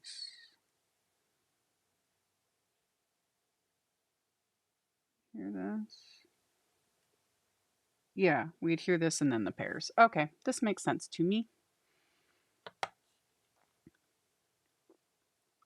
My son is on the spectrum. Textures and sounds can trigger autism. It's a sensory thing. I think, and a lot of people have it. Like,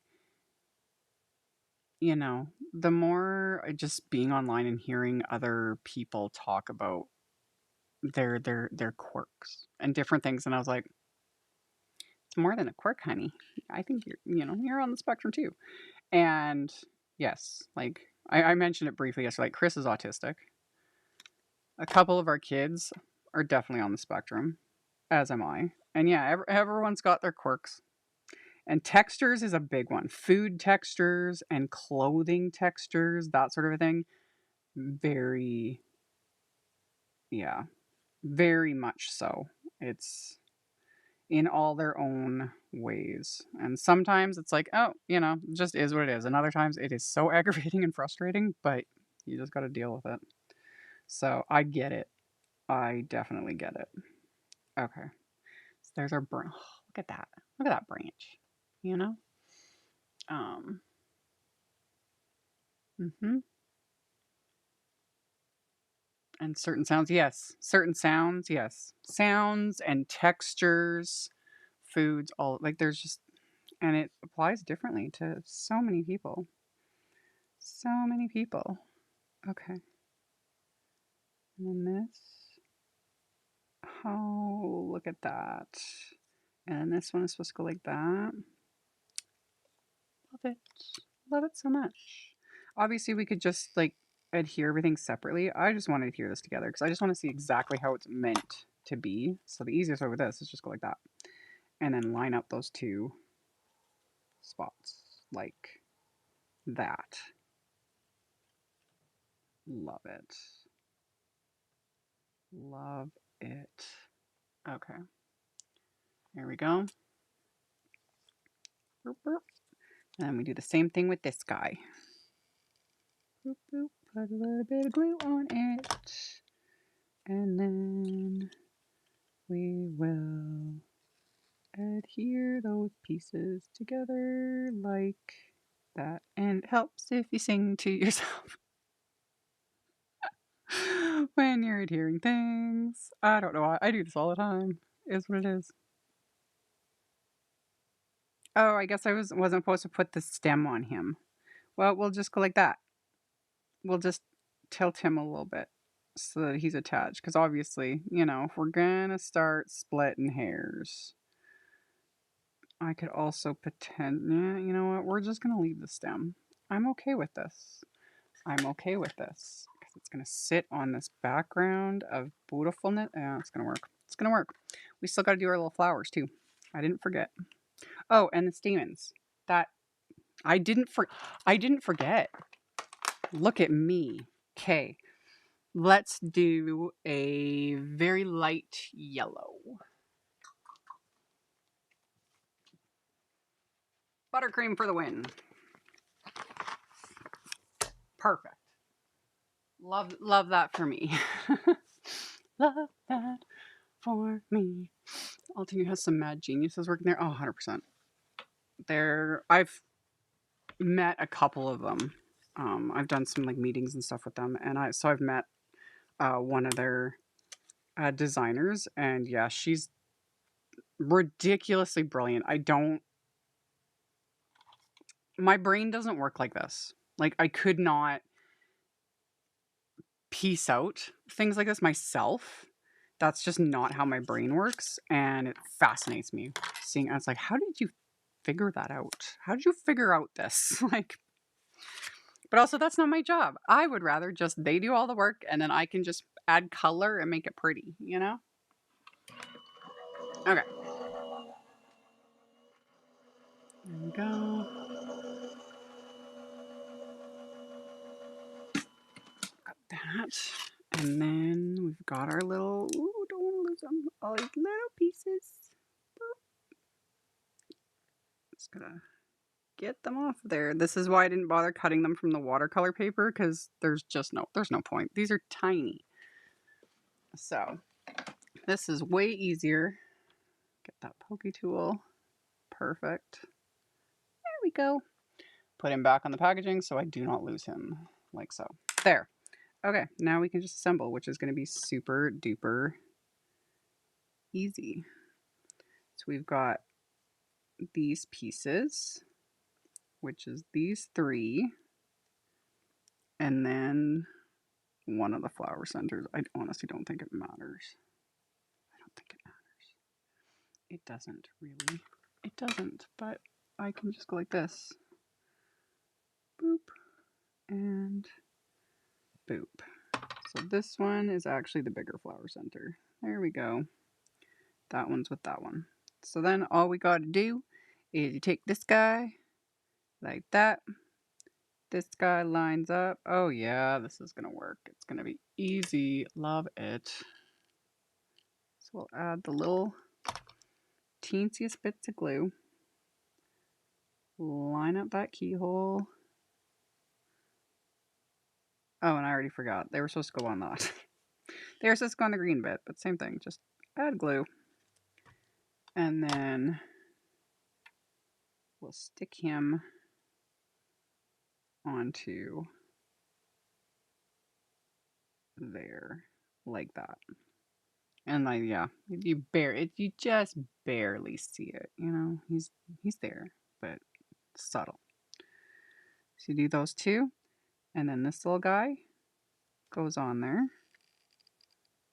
like that. Tiniest dabs of glue. You don't need much. And then this one will be this piece, I assume. It's hard to tell. Let me look at my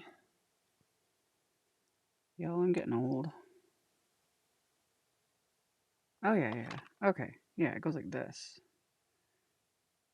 Goes like... It doesn't matter. It also doesn't matter. When you're dealing with like little pieces like this, who cares? Like, you know, they've designed it in such a way that don't get too hung up on the particulars, especially when it comes to like little stamens. Like, usually by the time I get to this point, I'm like, slap it on. Who cares? Who cares? It doesn't matter. And then I'm not even going to bother with that piece. I'm just going to stick the flower center on. Just add a bit of glue. And then pick up my little piece. And we've got a cute little pear blossom. Oh, look at it. Look at it. See? That's so cute. I love it. I love it so much. And then the other one is going to be the exact same thing. Just this one has a little L shape instead of a T shape to make it super simple to put together. So then we just pop that dude out. So we got that. And then we just take this one and add just a little bit of glue. Boop, boop, boop, boop, boop. There we go. There we go. So it's like, just have them so it's an L. And then just line them up like that. And then we do the next one like that. Burp, burp, burp. And maybe remove the little blob of dry glue off the end of the nozzle. There we go. Look at that. Life-changing advice. Anyway, so we got that guy. And then this one. Boop, boop, boop. Wipe off again. I don't mind this kind of glue on me. It doesn't bother me because it doesn't stay sticky on the skin. There. Got that. And then these guys. Oh yeah, okay. I see what they're laying down here.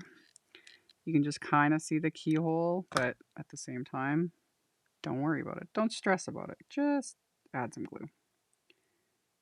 Boop, like that. And then, yeah, okay. Got that one. And then, boop, boop, boop. Just a smidge. These are such small pieces of cardstock that you don't need much glue anyway. There we go. And then add a little blob. Not a whole lot. Take the flower center. Look at these little things. Look at them. Like, look at it.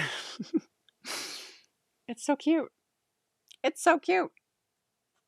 So yeah, this guy I will rinse off afterwards. Don't lose acetate for it. I got my little flowers and my background like so.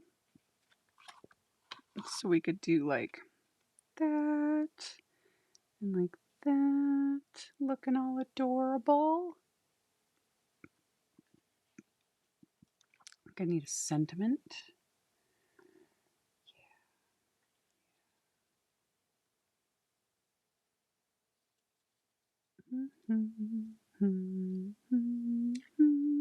Actually, kind of like how that's.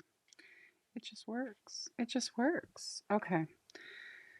Do I want to do this to my card base?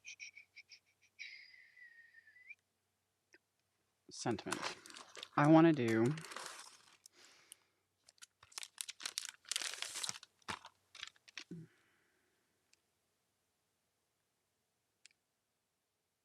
grateful.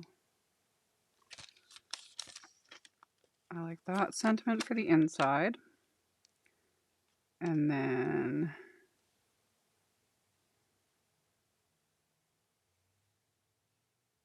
I like the grateful to have you in my life. I like that sentiment. So this is going to be the sentiment on the inside of the card, which let's just do, I need more space. I need more space. Like, again, are we, do not stab yourself with the pokey tool. Another professional tip, you know, just saving everybody. One professional tip at a time. Okay.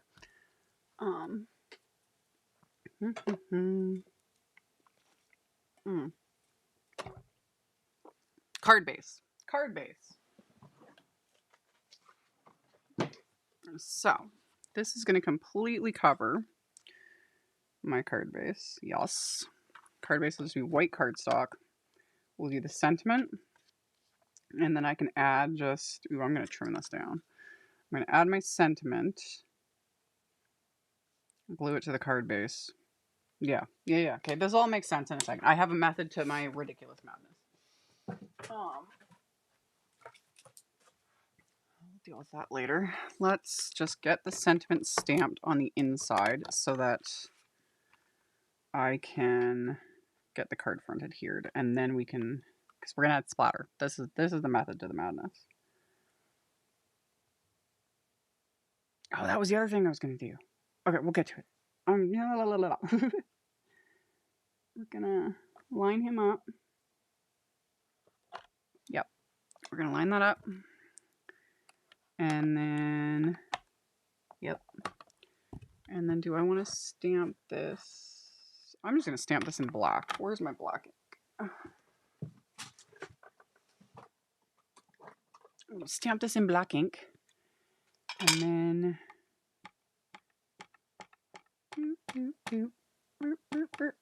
just like so. So we'll stamp this in black ink.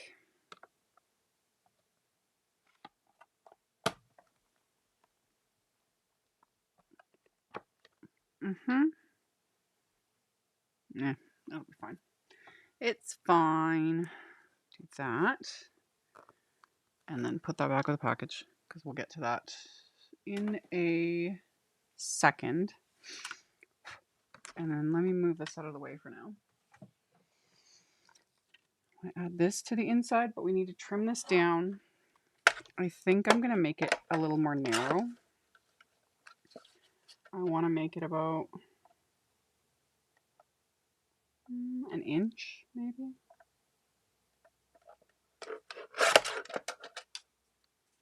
Or, ooh, I like that. That one, actually. I'll save that for a future project. And then this guy, yeah, I'll trim this guy down to 4 1/4.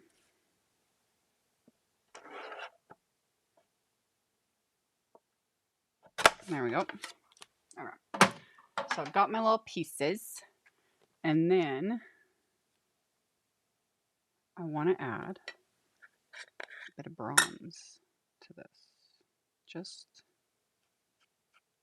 a little direct to paper. This one's going to be a little subtle, because this is just going on the inside, so I'm not too concerned. That's good. Just a smidge of it, because I'm going to use more of it on the front in a second. So that can go on the inside like that. So that'll be our card inside. For the card front, same thing. I want to take a bit of this bronze ink and just go direct to paper with it. Just more around the perimeter. My original plan, and it would have looked gorgeous, but my original plan was to actually use this with the press plate to create the texture with that. I'll have to experiment with that on another day, but I went with the tone on tone instead, just cause. But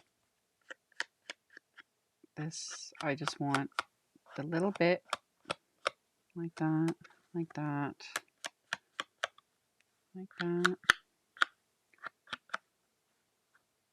Boop, boop. Yep. And then I can take it as well and add a bit here and there to these die cuts. Just cuz, you know? So I can add little bits. Would this have been easier to do all this before assembling? Yeah, it would. I recommend doing it before assembling, you know? But again, welcome to my live streams and the chaos. Welcome to the chaos. There we go.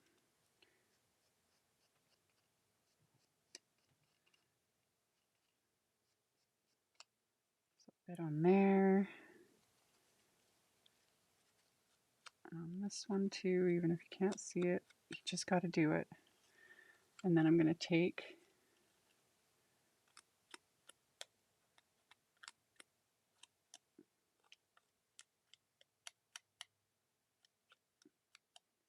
just like that.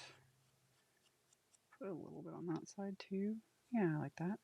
I like it. Could stick a little bit on this guy. Like that. You know? Again, subtle, but that's okay. You know? A little bit here and there to just kind of the tips of these petals. Just a smidge.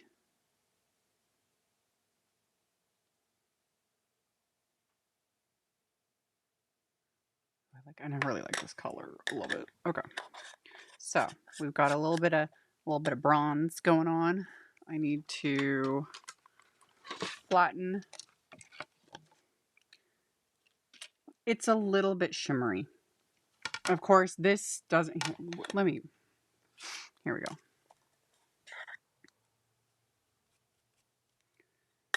Watercolor paper is not the best for this.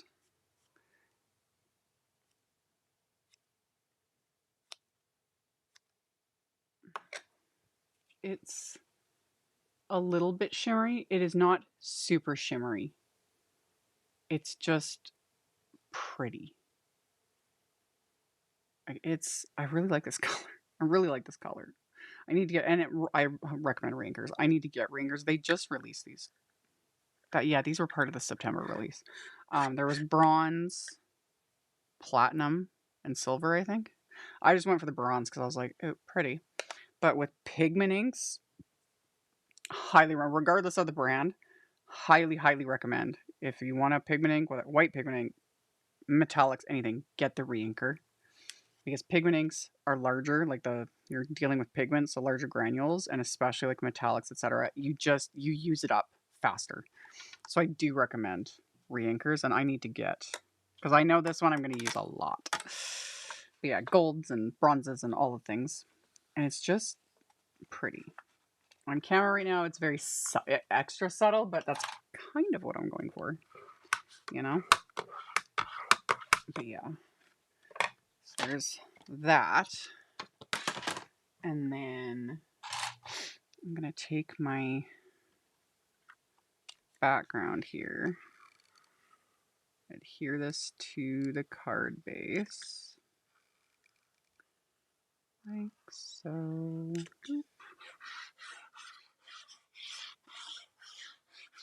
That. So, make sure, as always, that the card is, you know, not backwards and upside down. So adhere that to cover my card base. Always double check, even though it's already adhered. It's like, okay, I did it right. I did it right. We're good. We're good. We're good. So, yeah. Yeah, I like this ink. It's a very subtle shimmer, and I like that. Ain't nothing. I love my shimmery metallic inks too, but I like this one. I like this one a lot. Okay, so we're gonna adhere him maybe like that, like that. Because we're gonna send him. Yeah. Don't overthink it. Slap it on. Do it. Do it. So we're gonna adhere this guy. We're gonna adhere that leaf.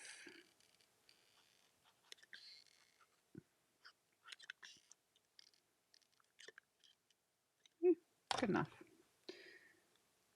Boop. Keep you up there.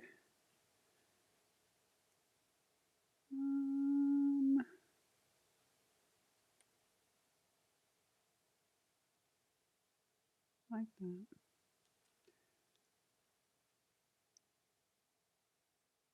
Just like that. We'll probably have to cut off a little bit when the time comes, and that's okay. That's okay. It's just paper. I've literally had people freak out on me over that too in the comment section, like freak out. Oh, people.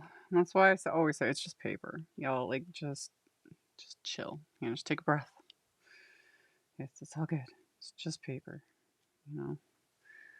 So, got that. And then I want to put one there, maybe one like that. So for that guy, I'll take a little foam square just because there's a fair bit of dimension going on here. So we'll just take a foam square so I can kind of tuck them in like that.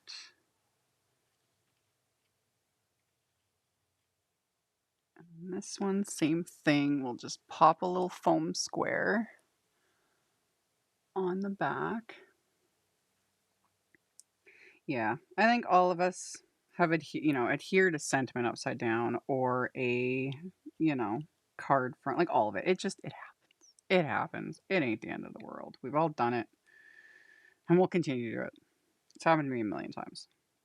Oh, I'm liking this. Okay, splatter, splatter, splatter.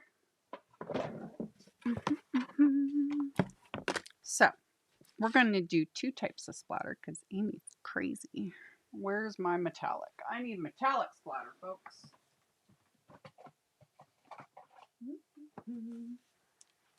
Because Altenew happens to have some beautimous bronze splatter, which I think is garnet, copper, citrine. I think this is their bronze color. Yep. Bronze.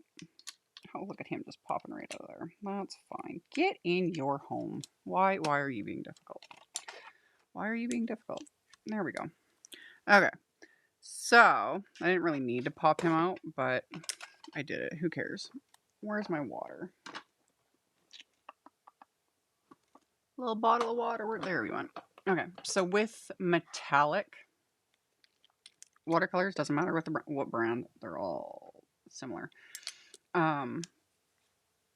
You need to work them up. You need to add the water, let it sit for a while, swirl it up with your brush. It's just the nature of metallic pigments. They like to get a little bit finicky, whereas like other like regular like just your basic watercolors like these, like most of these are basically fully dry. I can touch a wet brush, just barely touch it. I will immediately get color, you know? But it's not the same with metallics. If I took a wet brush, where's my brush? If I took a wet brush and then just, oh, you guys need more space. Like, took a wet brush and just went, it's like, there's not really hardly anything there. It's because metallic watercolor needs, you need to add a bit of water to it and like work it up. Work up that mixture and then you get the payoff, you know? So that's why you add a little bit of water to it, let it sit for a bit, or you get a really wet brush and you got to work it. You got to swirl it. You got to do your thing. It'll come together eventually. So speaking of, let me grab, let's just use this smaller brush. So yeah, and it doesn't take very long. It's already like just beautiful metallic creaminess. Love it, love it, love it. Okay, so let me again move some of this stuff out of the way because I don't have enough space. And then for this, I'm just going to use a little acrylic block just to make my life a little bit easier. And then, yeah, the more you work it up, the more payoff you get. And I like to really, really work up with metallics because it's like I want every speck of fabulousness. And then I can just put a bit on my little acrylic block here. That's probably enough. That's probably enough. Yeah. And then I can just kind of do it like that. And then you can also take it and just add it this way. Doop. And then I just want more because more is more. I love it. Love it so much.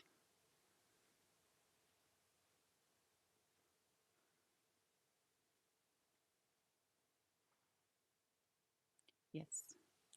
So there's metallic splatter. And then I can just wipe this off. Yes, this is exactly why I wanted such a dark background, because then these lighter, like, it just pops. That's why, you know? I do love me, like, a lighter white background always, you know, that sort of thing too, but there's something about the really dark, moody backgrounds that very much appeals to me. Okay, we need white splatter. So, white splatter, of course. You know how I always joked about when I first got these tubes, and I did a whole like social media thing because I was like, look at these enormous tubes, because this is about the standard size of a tube of gouache, watercolor, whatever. It's usually these little like 8 mil, sometimes they're 15 mil, which are just a little bit fatter. You know, that's a standard. You know, this to a 15 mil, and the 15 mil is it's because it's almost twice as much. Is a standard size. And when I originally ordered these, that's what I expected, was a 15 mil. I didn't realize these were 50. And then I got these like enormous tubes and I was like, oh my God. You know, I've already used up more than half of this, you know, like, yeah, I have used up a ton. So it just amuses me. It just amuses me. So we'll put a bit of white gouache on my palette like that. And then where'd that water go? Where'd that water go? There it is. And then you add a few little drops to it to thin it out. And then mix that up. I could have used the same brush, but this is my, dedicated splatter brush. The same one that I broke on Alive and that I duct taped back together because I just don't care. I don't care. So I'm going to add that just like that.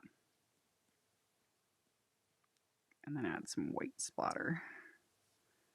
Keeping it mostly around the image because that's just what I want to do. I'll add one more little drop of water to it. There we go. Just so I can get more liquid on my brush.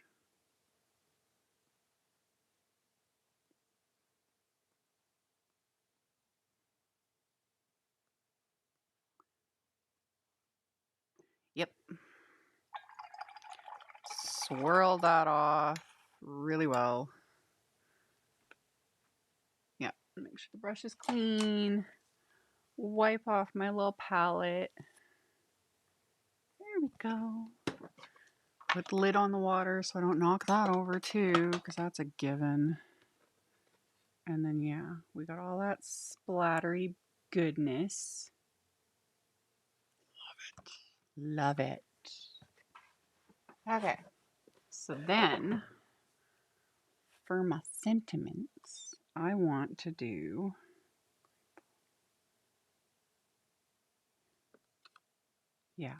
okay. So, we'll set that over there. I have my sentiments. These I want to heat emboss. Where's that? I had a piece of green, an extra piece of green cardstock, which also grew legs and walked away. There it is. Never mind, I found it. Okay. So, I'm gonna line up.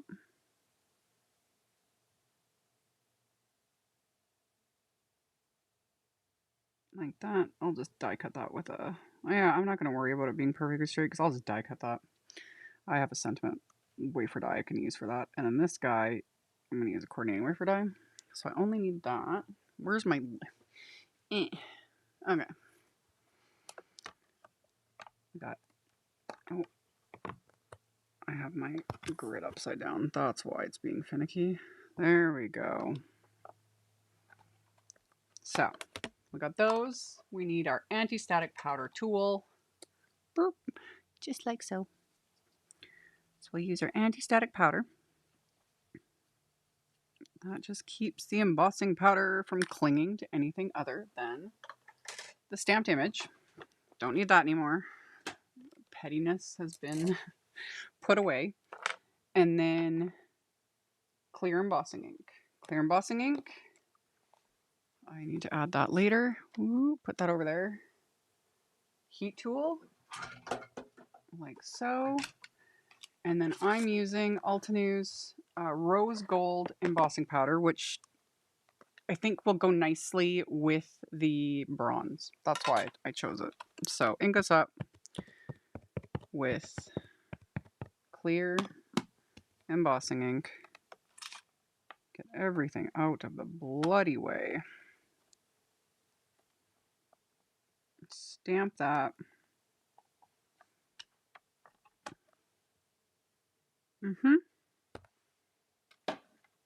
It should work. And then I'm gonna... I have such a mess. I have such a mess going on in here. There we go.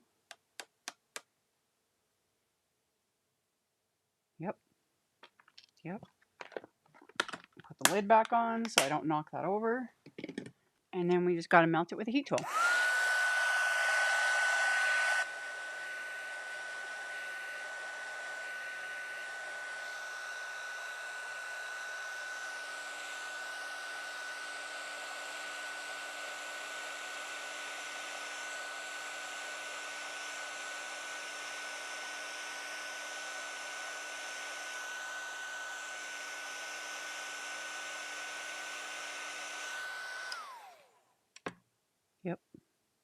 Oop, missed one spot.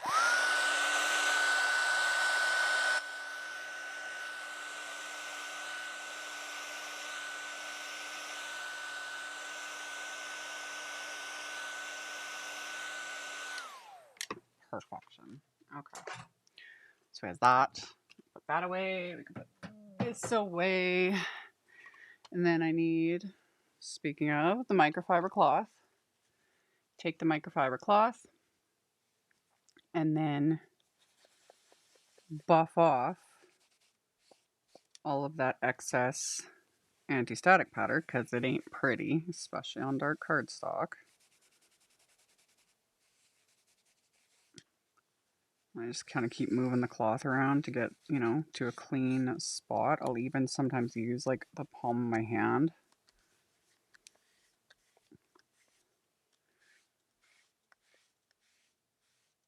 And then I can even do something like take the brush I used with the evergreen ink. There's not really much ink left on there, but it can just kind of help pick up that excess. I don't know if you guys can even see it on camera. I can see it. It actually is working.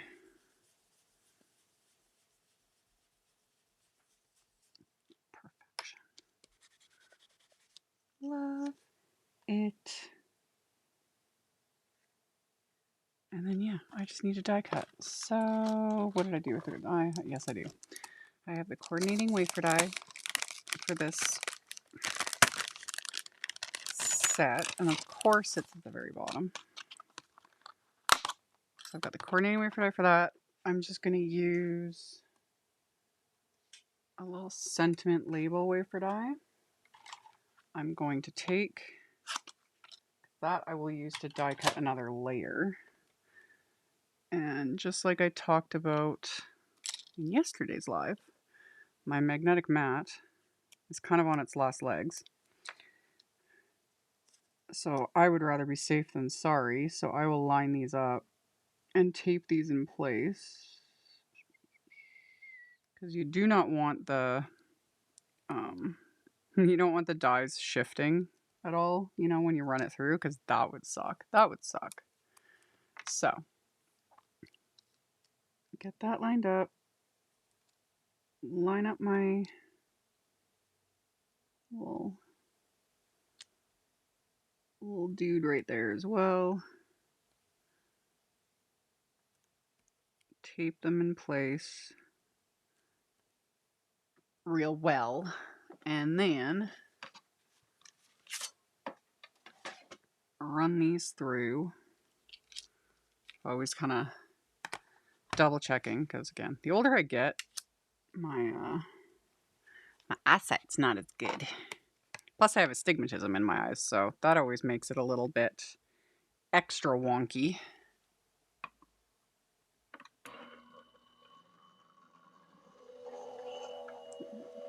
Okay.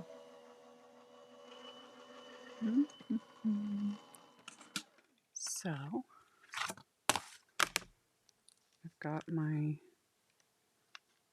sentiments. Get. Yes. Yes. Okay. And then I can die cut another one from that piece, like so. So I'll just quickly run that through.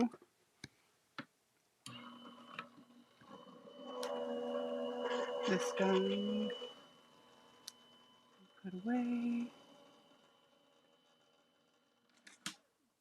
And then we got that. And that.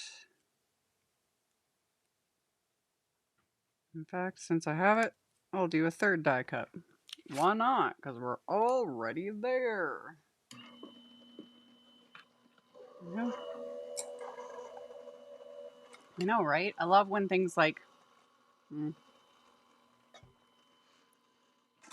I love when like some of the random products, you know, just line up and sort of get matchy-matchy. And it's like, oh, who'da thunk? Who'da thunk? So yes, The rose gold embossing powder goes very nicely with the bronze pigment ink and the bronze metallic splatter. Love that. Love that for me. Love that for you. You know, again, does everything always need to be, perfectly match? I've talked about this in past rants. Honest, let's be honest. Things don't need to be perfectly matched.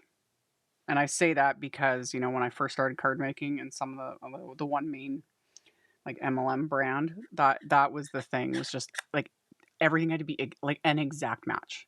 Like to the point people lost their mind. If the ribbon didn't match, the cardstock didn't match the ink, like exactly. And trust me, I get it. And it was like, things do not need to be an exact match. Like, full stop. So, but it is nice when things just happen to line up and sort of go together. Okay. I'm going to take off. Okay, I'm going to glue these two together first. So, we're going to glue these layers together. This just is going to add that bit of extra dimension and whatnot to the back of my sentiment. But also, I'm going to trim off some of it because I don't need... Yeah, I'm basically going to cut off that. Because then I can go like that and even still keep a little bit of it like that. That'll work. And it'll just kind of even things out a little bit on the sentiment because we have so much dimension between the card base and the layers of die cuts. So this just helps, again, just evens it out a smidge. So we got that. I can add the glue to that.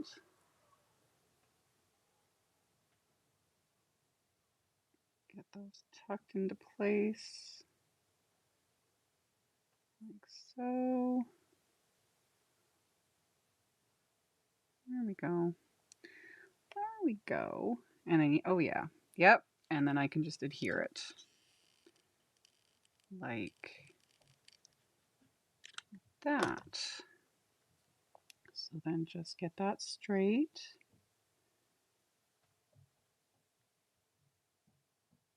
And then get that right there. Like that. Love. Oh, love it. Love it. So with that. And then I'm going to take that guy and live on the edge of it and just cut it with my scissors. Which usually I use my paper trimmer because even cutting a straight line, not my forte, but oh, that works. That works. Let me zoom in a bit. I'm like so far away. There we go. There we go. And then just add some glue like that. And then we'll get that guy into place. Move you over a bit.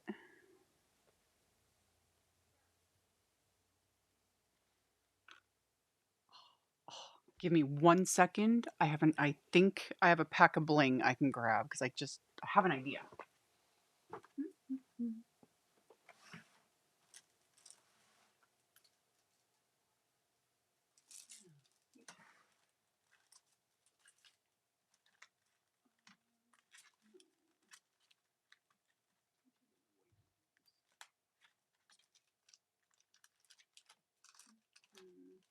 Yeah.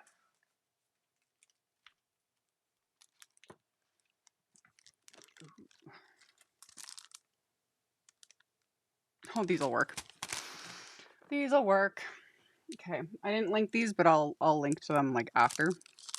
Use them out for a while. I've used these out multiple times. These are the red Jasper gem sparkles, and yes, love it. Get off of the package like you're supposed to. There you go.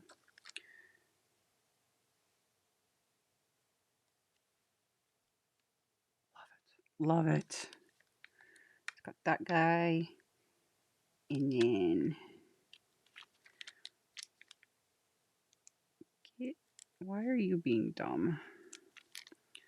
I swear. It's only when I'm live. There we go. There we go. And we'll tuck this guy like right there. And then a little one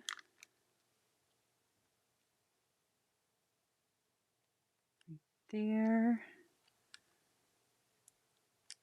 And then we'll stick one in there.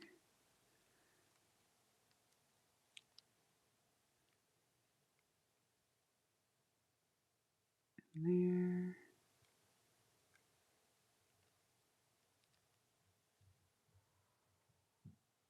And there.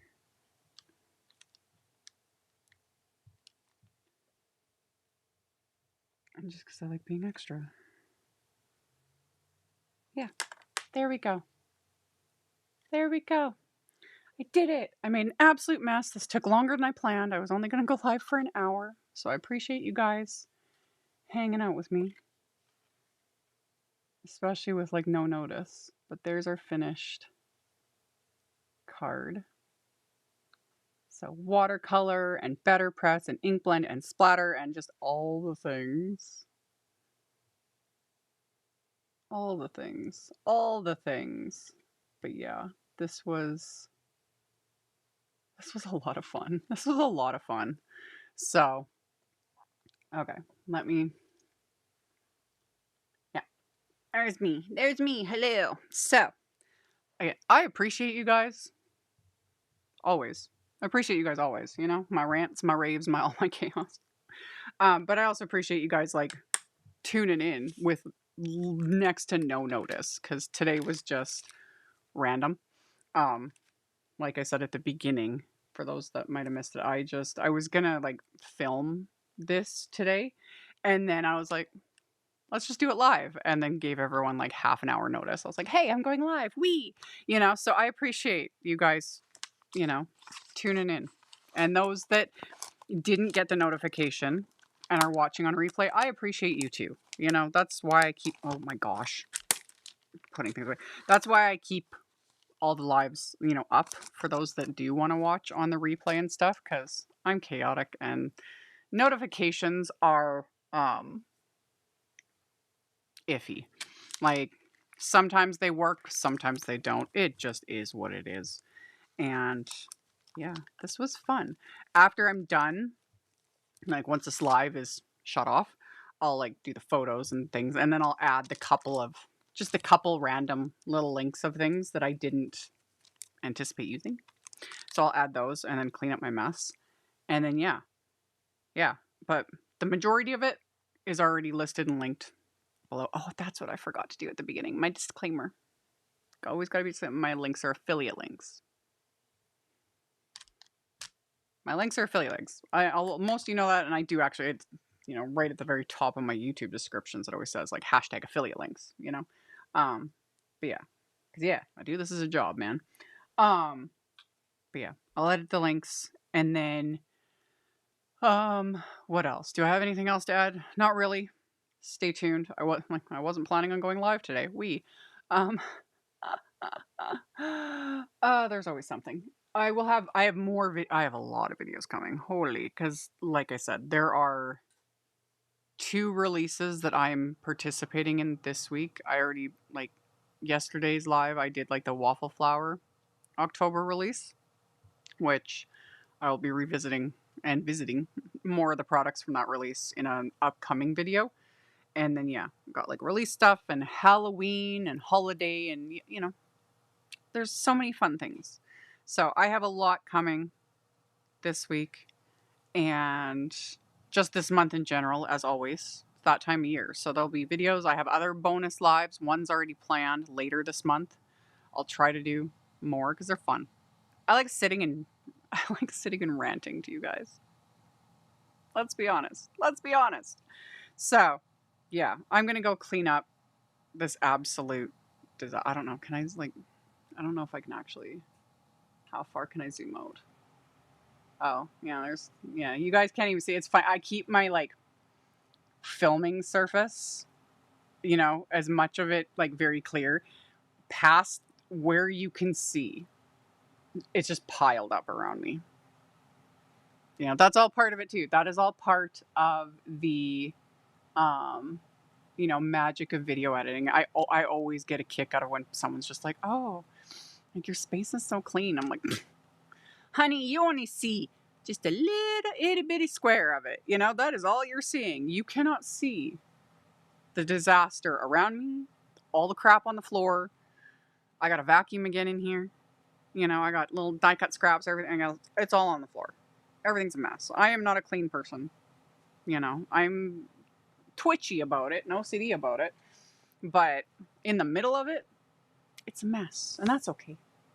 But I got to clean up this mess because I got to get on to the next project because I got a bunch of filming to do. So, yeah, new releases coming and all the fun things. And I appreciate you guys. I'll get this posted with all the socials and all the stuff. I'll edit my links and that's it. I have no other housekeeping or anything to share. I hope you guys are having a good day. Hope everybody continues to have a good day. And I'll be seeing y'all very soon in the next video. Bye. Thank you so much to my amazing Patreon supporters. For anyone that might be interested in joining my Patreon community and supporting me, the link to my Patreon is in the description box below the video. For everyone else, as always, thank you all so much for taking the time to watch my videos, for thumbs upping, commenting, subscribe if you haven't, I'd love to have you. And here's a couple other videos for you to check out in case you missed them. Bye!